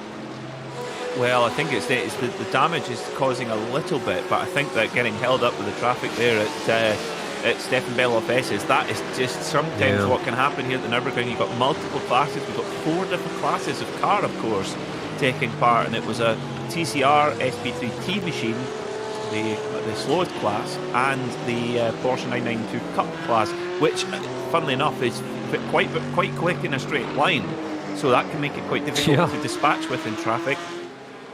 So, yeah, just really unlucky there as well. We don't know how much Phil Dennis was held up, but I think nowhere near as much as Sami Matti-Trogen was. Nevertheless, we will have 2 laps to go after this one, so there is plenty time to go in this race. In fact, we are going to go, it seems, Simil, that we're actually going to go quite far into overtime. Oh yeah, and if that gap is going to come down, that's the best thing, that could happen to us right now. Meanwhile, Sim Racing Academy making up a position, and how nice is it to see Sim Racing Academy do well, Peter? I mean, it's a team that I've wanted to see more of since I saw their name on the entry list, but just not getting the chance to. Good that they're able to make a move on WS finally. And if overtime comes along, Peter, there's another battle that we have to keep our eye on. Co versus RSO. And that's been rumbling on all race long. Now, Lauren Heinrich back at the wheel of the Quanda SimSport GT3 machine. 7 minutes 50 last time by. So, the story of what could have been for the Quanda squad. They are up to 10th position overall, but definitely a win gone begging for that team today. So we shall see how it pans out at the front. Can Phil Dennis now actually putting a little bit even more time into Sami Matti-Trogen, so perhaps that damage is holding him back more than we once suspected. But in the SP10 category, it's remarkably tight, just 0.2 of a second separating Pascal Stix and Niels Carstensen last time by, so impossible to call there. And you have to think, Sybil, that will come right down to a Tiergarten side by side. I think you get your counter ready. I want that to happen. I really do. That'll be some way to end the race, considering what's been happening so far. It's only fair that it gets decided in that way, but no. Unfortunately, Walkenhorst picking up that damage, getting into the wrong part of traffic, just the way racing is sometimes. Sometimes it just does not play in your favour. And now, it's just clearly not going their direction. Well, we'd love to know. Do let us know on the live stream comments. We can have a look at that and see if we got any news on what happened there. There's Dennis Aris Fabry. He's active on the radio. You get some drivers who are very quiet, but Dennis is very animated here going up the Kesselchen. And maybe it's somebody in his sim room as well who's maybe upset him. He's like, get me a coffee. No, burger. No, chips. No, not coffee. With milk. No, not milk. I'm sure it's not something to do with the car, right? Because, of course, there's no one else ahead of them. The car seems to be doing fine. Yeah, I don't know what it's all about. Maybe the aircon? Maybe it's a bit too cold? No, it's Germany, right? So it must be cold over there. It's in the winter, so I don't know. Maybe the heater's not working properly or something. Yeah, it's obviously, something is upsetting Dennis, that's for sure. That is for certain. Only well, we could hear him. I'd love, maybe not broadcastable, maybe not family friendly, possibly. But that's that. I think that would be the case in any driver radio. I'm actually amazed that they play it because sometimes it's just a succession of bleeps and yes. Sometimes better for it not to be. I think last time out in the Formula One Championship in Saudi Arabia, I think they could have maybe done without broadcasting the back and forth between the race director and the teams. I don't think that was a very good look. Was it? I actually thought it added to the broadcast. It made it a really interesting piece of insight. It was entertaining, but I don't think it was a good look for F1. Yeah, exactly. And that's always the case, right? That always ends up happening. Just seeing those inside, maybe the inner workings of it. It's tremendous access the way it's actually played out. But it'll be amplified in the documentary. But imagine, Peter, just thinking of ideas popping up right in my head. Imagine a sim racing documentary like a Drive to Survive, but for the DNLS. Because the way the season is going, it's nothing short of a movie. That's true. Well, certainly there's been enough twists and enough plot twists so far, that's for sure. Yeah, it certainly has been. 12 minutes to go here. Will there be any more plot twists? Well, Phil Dennis is really taking the opportunity. The traffic did maybe play slightly in his favour, but my goodness me, has he seized that opportunity now. 4.1 seconds to the good for the Mala Porsche team. Walkenhorst in second, perhaps hampered by the damage, maybe, we don't know. Norbert Kiss sitting in third at the moment, 8 seconds back from Sami Matti Trogan, but last time lapped about 2 seconds quicker, so Norbert Kiss going very, very fast indeed at the moment, and showing his credentials both in the sim but also in the real world. Of course, double European truck racing champion, but Hungarian champion of Suzuki Swifts, Renault Clios, and twice Seat Leon. So he's got quite the CV, has Norbert.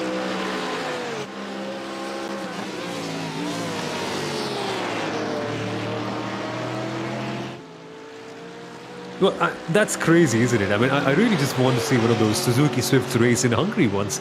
It's one of the most popular cars back here in India, and to see them racing has always been somewhat of a weird thought that we've had. But man, to win that championship must be quite something. And then to come here and win this, and then to win in trucks as well. What sort of diversity does Kiss have? Imagine the weight difference between a Suzuki Swift and a racing truck. Exactly. How many Suzuki Swifts makes up a racing truck? There's a trivia question. So the battle rages on at the front then in SP10. At the moment it's the way of Pascal Stix. 3.7 seconds is the gap over Team RSO's Niels Carstensen. And looking at their lap times last time by, Carstensen closing the gap, 8:27.5, 8:29.7 for Stix, so about 2 seconds the difference. So Carstensen with 2 laps to go, 4 seconds is the gap. That makes a nice clean zero. So this could come right down to the wire between Stix and Carstensen. And guys, if there's anything that makes it a little bit special, it's the fact that it's the Nürburgring. It's not going to be 2 laps of, say, Silverstone, right? Ends up in just 5 minutes. No, 14 odd minutes this could go. And in 14 minutes, closing up 2 seconds is a genuine possibility. RSO versus Scott, I mean, we've been waiting for this from the very beginning. We just want to see them go head-to-head, toe-to-toe. But in the end, we've seen them fight in almost every single minute of a race, not just the final lap. Come on, bring it on. Bring it on indeed. Well, last lap, Phil Dennis 7:51.5, whereas Sami Matti Trogan has 7:53.5. So really shaking out at the front now. The gap is 4.1 seconds between the leaders. Now, this is the battle for the last spot on the podium. Martin Ascher for Ascher Racing holding off Gregor Eid from IES Sim Racing Schweiz Cup in that very jazzy looking blue and white machine with those gold or yellow wheels. I think it's is it gold? I think it's maybe just a bright gold. Yeah. A bit of gold. Yeah. I mean, luckily it's not pink like Justin Tipton from the Racecraft TV. That was flashing. You remember?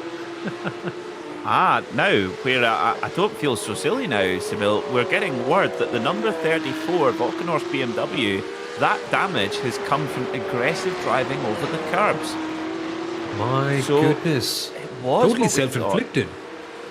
Okay, so just strong curb strikes enough to cause front-end damage. So, that's a tough one to take. That's just one of the kind of quirks but it's a quirk you have to be aware of, especially here at the Nürburgring. Over 3 hours smashing off the curbs, it can take its toll on the car, and oh dear, that's possibly cost the Volkenhorst team have a chance to fight for the win here.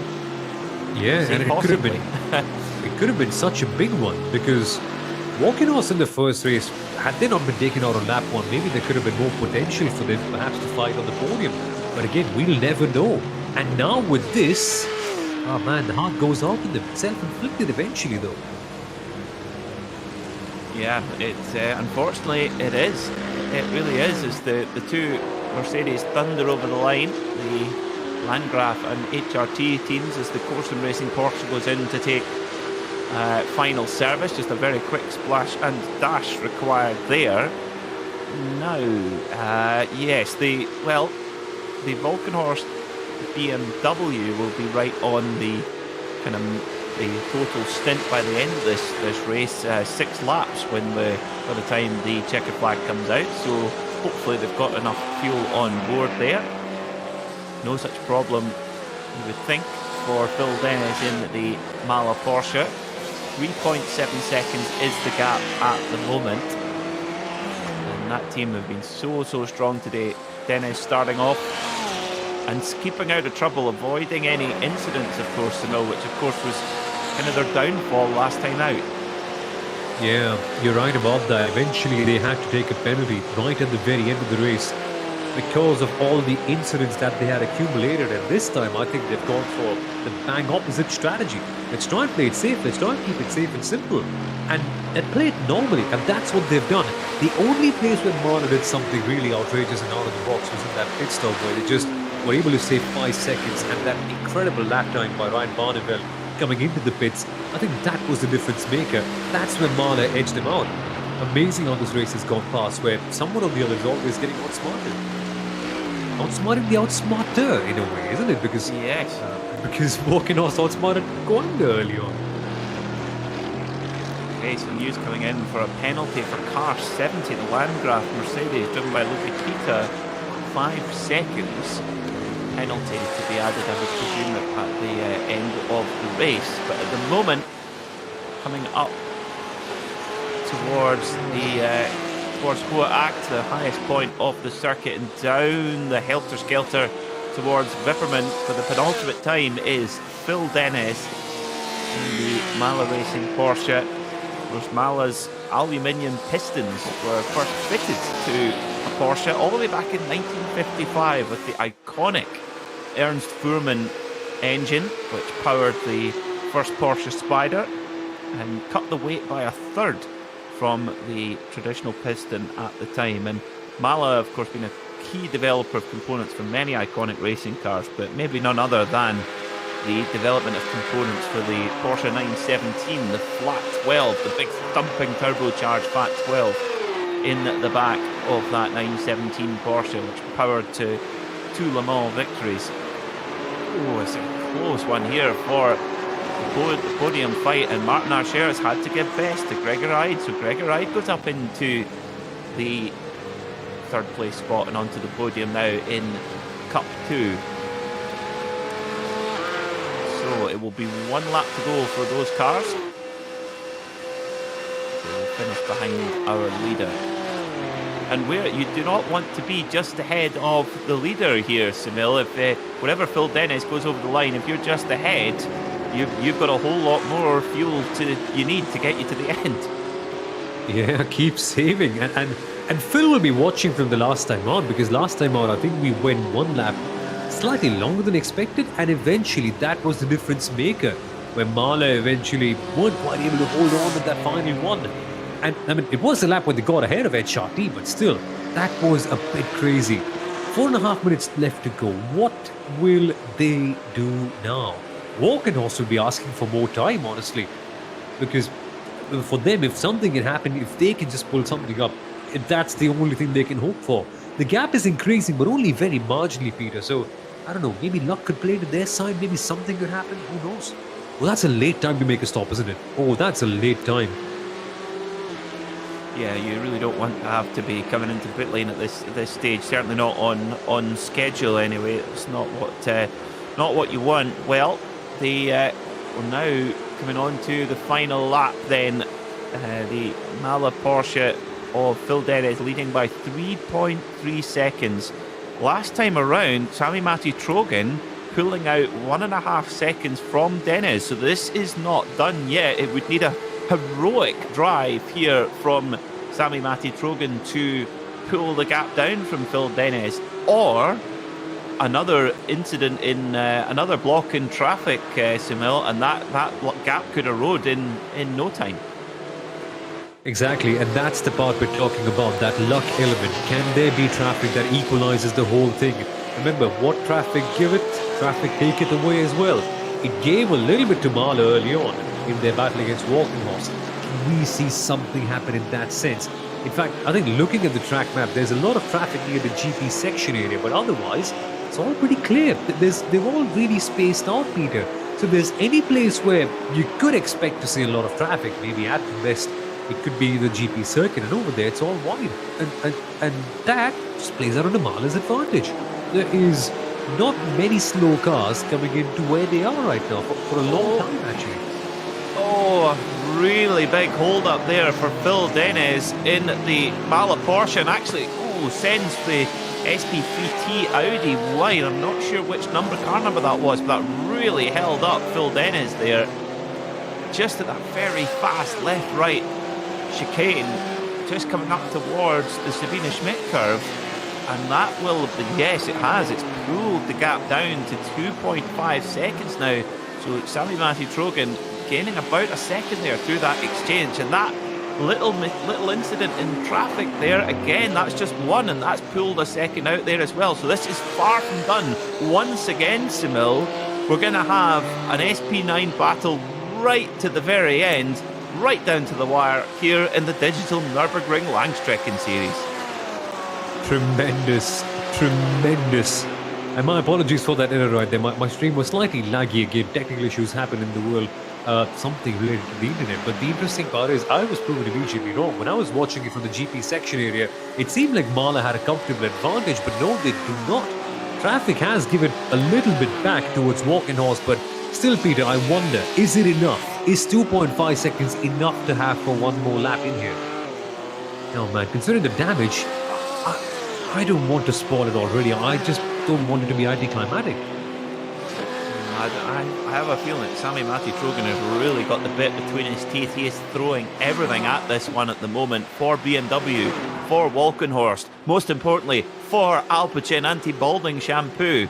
For baldies everywhere, Sami Trogan is doing it, but it's gonna need a huge lap. I mean, Sami will have done thousands, if not tens of thousands of laps, both real and virtual, of this wonderful circuit, and he needs to rely on all that experience now to try and run down Phil Dennis for Porsche. Now there's a car off there on the exit at the end of Metzgesfeld. Now, was Phil Dennis involved in that? What happened with that car just on the exit of Metzgesfeld, heading down towards Kellenhardt? There was a car in the gravel trap. Now, was there contact? I don't know if there was, but it happened at exactly the same time as when Phil Dennis was coming through. Oh my. Oh boy. And this is just adding to the variables, isn't it? It's just every single thing is aligning for us to have a great finish, Peter. Bring it on. Oh man. Oh my, that is just, maybe not, we don't know. It could have been that Dennis just arrived and went through what was already an accident going on. We do not know. We will try and find out for you folks, but wow, what another thrilling finish. Of course, Phil Dennis in the Mala Porsche has featured in both thrilling finishes. Of course, didn't come out on top last time out and copped a drive-through penalty on the last lap, which dropped him right down the order, losing out to Danny Giosa's Mercedes. But this time, looking good for Phil Dennis, a 2.8 second advantage over Sami Trogan, and up the drag, up the hill, the ailing BMW, the damaged BMW, might not be able to match the straight line speed of this Porsche, the Weissach built machine. Just interestingly, they're dropping from 6th to 5th gear to go through Moot Curve, and plenty of bravery there from Phil Dennis, pushing as hard as he possibly can, trying to keep Sami Trogan at bay.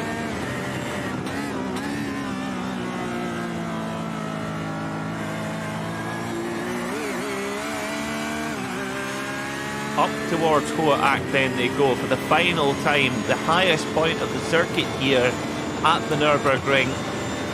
And it is almost flat there, up into fifth, briefly down to fourth gear. Phil Dennis using every last bit of the grip on these tyres. They've got to be screeching enough by now. Down towards Whipperman. It just whips back and forward, right, then left, almost flat out. Watch for the curbs.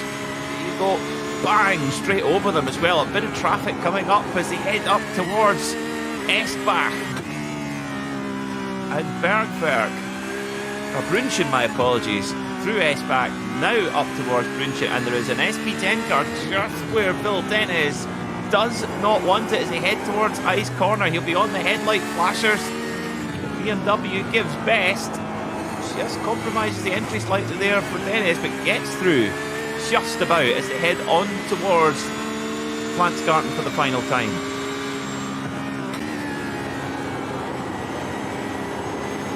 So, Phil Dennis in a proper dogfight here with Sami Matti Trogan right behind, down the helter-skelter of the Stefan Beloff S. And then up towards Schwalben-Schwanz, and there's a lot of traffic coming up now. Now, will it hold up Dennis at Galgenkopf? It may well do. Dennis may come across these three slower cars in front just when he doesn't want to. Galgenkopf is where you need that exit. Will this give Sami Matti Trogan the getaway? Now, back in the SP10 battle, of course, which is raging on at the moment. Pascal Stix and Niels Carstensen. Carstensen goes by to take the lead from Stix in SP10. Wow. And he's left it late, hasn't he, Peter? It's come at such an opportune time. I told you, RSO just could be in the right spot at the very death, and they've done it, man. Could be back on. Go could still have a chance, you know. He could, and it looks like Phil Dennis has got just enough of an advantage coming out of Galgenkopf and getting a bit of slipstream actually from the cars in front here as well. He'll be all over the headlight flasher and decides he's got enough in hand. He's going to sit behind one of the RSO Porsches. Now, is that the leading RSO Porsche? No, I don't think it is. Anyway, goes past them anyway. So that will be checkered flag. Phil Dennis wins for Mahler and wins for Porsche here at the Nürburgring, with Sami Matti Trogan right behind in the Volkenhorst BMW, coming home in second position. Windward Mercedes will be third. What a drive from the Mahler Porsche team. After disappointment in round one, they strike back here in the NIMEX 3-hour race. What a drive. And you mentioned it best, Peter. It's all about bouncing back in the DNLS. There will be things coming your way that strike you down. But Mahler, well, they just took it by the hands and grabbed it and took it to the very end so strongly. That's what they've done. That is such a strong performance from them eventually. And let's just take a look in all the other classes as well. What's happened around here? Do we see a result in the other ones too? In the cup category, Coanda winning easily. I mean, they just had such a big margin, 6.5 seconds. But Mahler, they are the superstars of today, Peter. What a day, what a drive. That they are superstars. That is definitely the word. Well done, Ryan Barneveld. Well done, Phil Dennis. A super performance. But well done to Volkenhorst BMW as well. Chased all the way, and really sets up a thrilling remainder of the season. We still have 3 more races to go in at this championship. The next round on the 9th of January, the Schutz GmbH Mess Technic race will be then, and we'll have all the action for you here on the Lego Technic live stream. Now, we can try and pick up our class leaders. Coanda Simsport at the moment about halfway around the lap. They've got a commanding gap in fact, of 27 seconds in the Cup 2 category. However, this is not a commanding gap. This is Gregory trying to hold off race 1 winner Martin Ascher as they sweep through down towards Kellenhardt. Now, this is very, very narrow through here, but Martin Ascher will be trying to find any possible way as this triple right-hander of Kellenhard is so tricky. And then down towards Verstappen. There we go.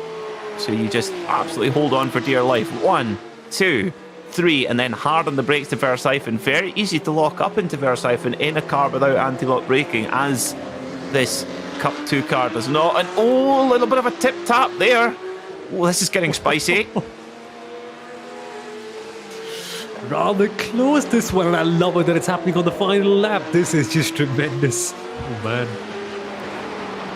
Well, the last lap, Team RSO 397, Niels Carstensen, 12 seconds faster than the Core Sim Racing car of Pascal Stix. Wow. I do wonder, Samil, if the Core Sim Racing car, if they had fuel worries, because there hasn't been a gap of that much between them all day. Exactly. Maybe fuel, maybe some incident happening. Not sure. But it's crazy how Core have just tailed off towards the very end. And it would be really odd to say that it doesn't usually happen, but no, Core were always up there. Core were leading for most of the race, in fact. Well, Archer makes the move on the Kesselchen. So Martin Archer up to second position now. No, I don't. I see. This is battle. This is a battle for third. I do apologise, folks. I don't know why that is. Well. There is something not quite right here on our time screens. I do apologise. I think this may well actually be for second position, as Martin Asher could be an incident point issue, possibly. That driver's been given an incident after the checkered flag, quite possibly. Anyway, this battle between Martin Asher and Gregor Eid rolls on as they head up towards Go Act for the final time. But a little bit of consolation for Core Sim Racing fans. They win in SP3T by a reasonable margin as well. So they bounce back and put themselves back in contention for the championship. Oh, absolutely. This worked out, well, pretty okay, all things considered. It didn't work out well for Core and the SP9, but here, a big win. And finally, something good to take home for Core. Something great to take home for Core. Yes, it's going to rumble on all season, I think, and Core Sim Racing as well in the SP9. It's not been their day, but they could. I'm sure they'll bounce back in the latter stages of this championship.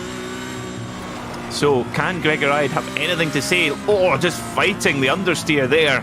Just can't quite get back on the power, and Gregor Eid is watching Martin Asher just drive away from him. That's so demoralising as they come through Flansgarten, and it looks like Gregor Eid is just not got quite enough left in the tank to hold on to our race 1 winner, Martin Asher.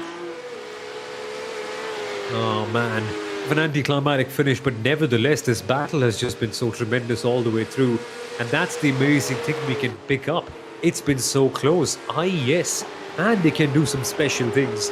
And I wonder, can they and Asher put on an even better show the next time out, and maybe together work towards getting Coanda the bigger target now.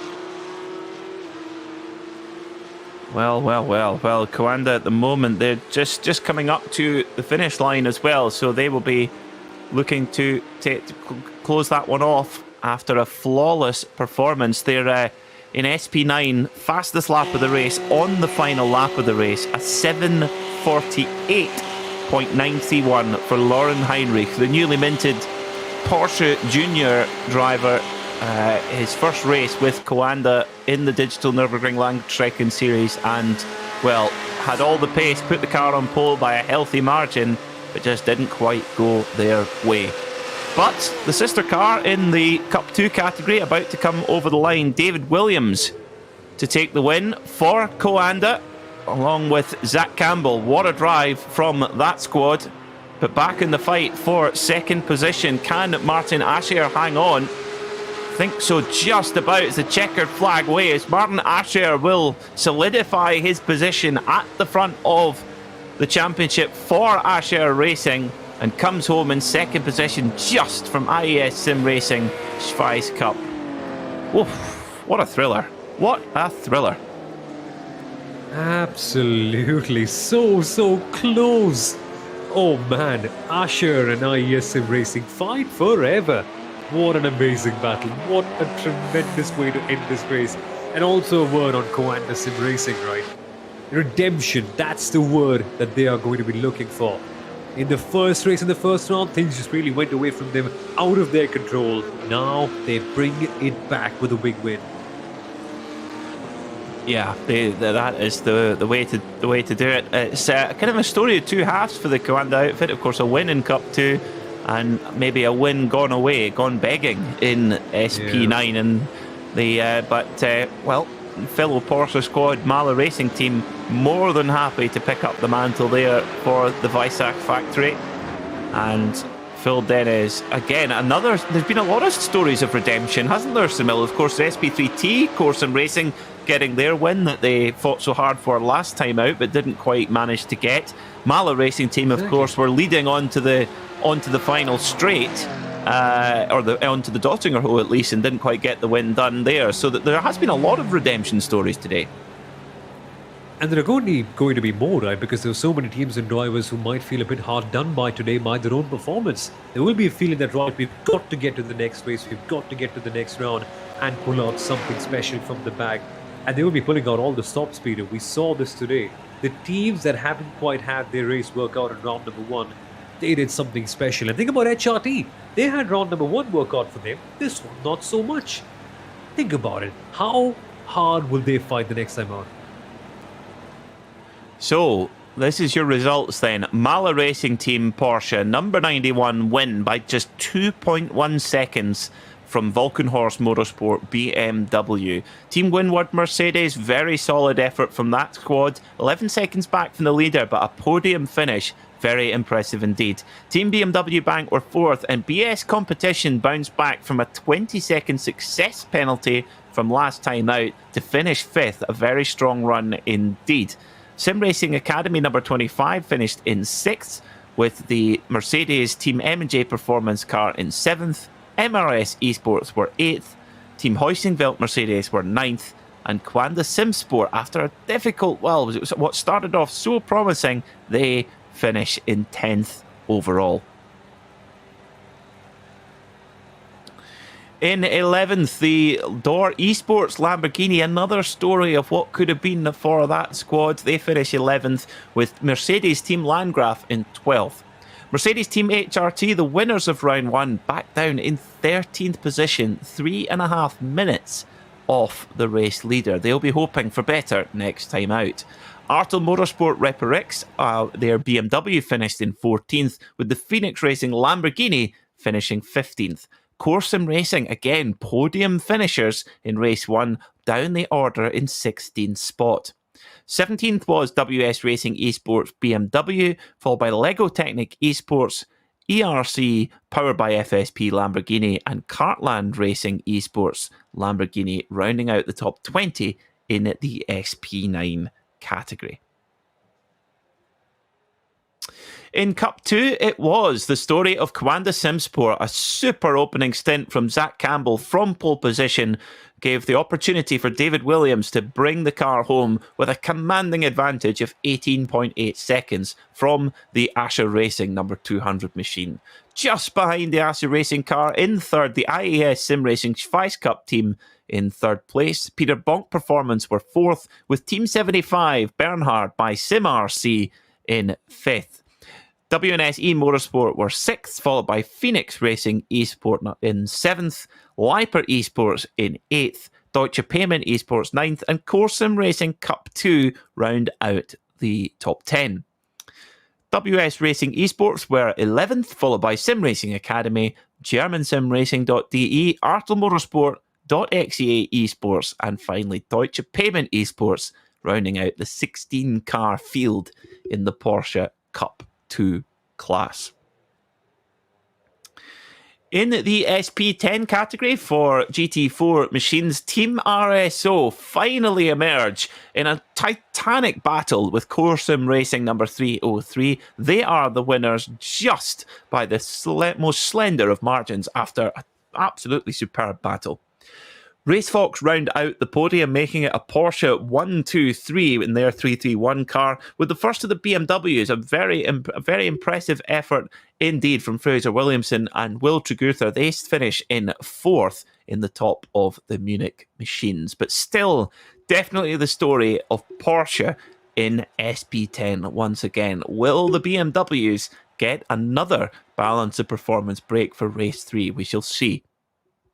And your last few runners there for SP10. Finally, SP3T for TCR Touring Car Machines. Corentin Guinez and Kieran Harrison take the win by 37 seconds. Biggest margin of the day from Marshmallow Racing with Team Heusingveld. What a recovery drive from them. They were far down the order, but although 2.5 minutes off the overall leading time, finishing in third, that's a great recovery from that squad. Valkyrie Esport Rookie, a super job from them, from the back of the grid, finishing in fourth place. ERC by Hiles Entrim Terra PI were fifth. Nürburgring Esports team in sixth. Low Grip Racing in seventh position in SP3T. Well, Samil, your final thoughts on a day's racing here at the Nürburgring? Oh, I'm so enthralled, Peter. This was just such a good race. A bit of an anticlimactic finish in SP9, I agree. But the battles that we saw throughout, the way that Walking Horse was outsmarting Coanda, and then Rogers' really unfortunate incident that got us all on the edge, then to how Mahler played it ahead. Man. Plus the battles in Cup 2, plus the amazing finish that we had in GT4's SP10s. Man, this is such a great weekend, and my eyes and my thoughts only go out to the next round. And what more can we see? Who can we see getting redemption there, Peter? Loved it.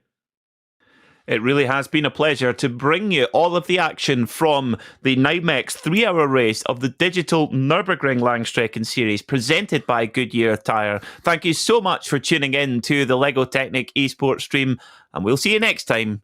Goodbye.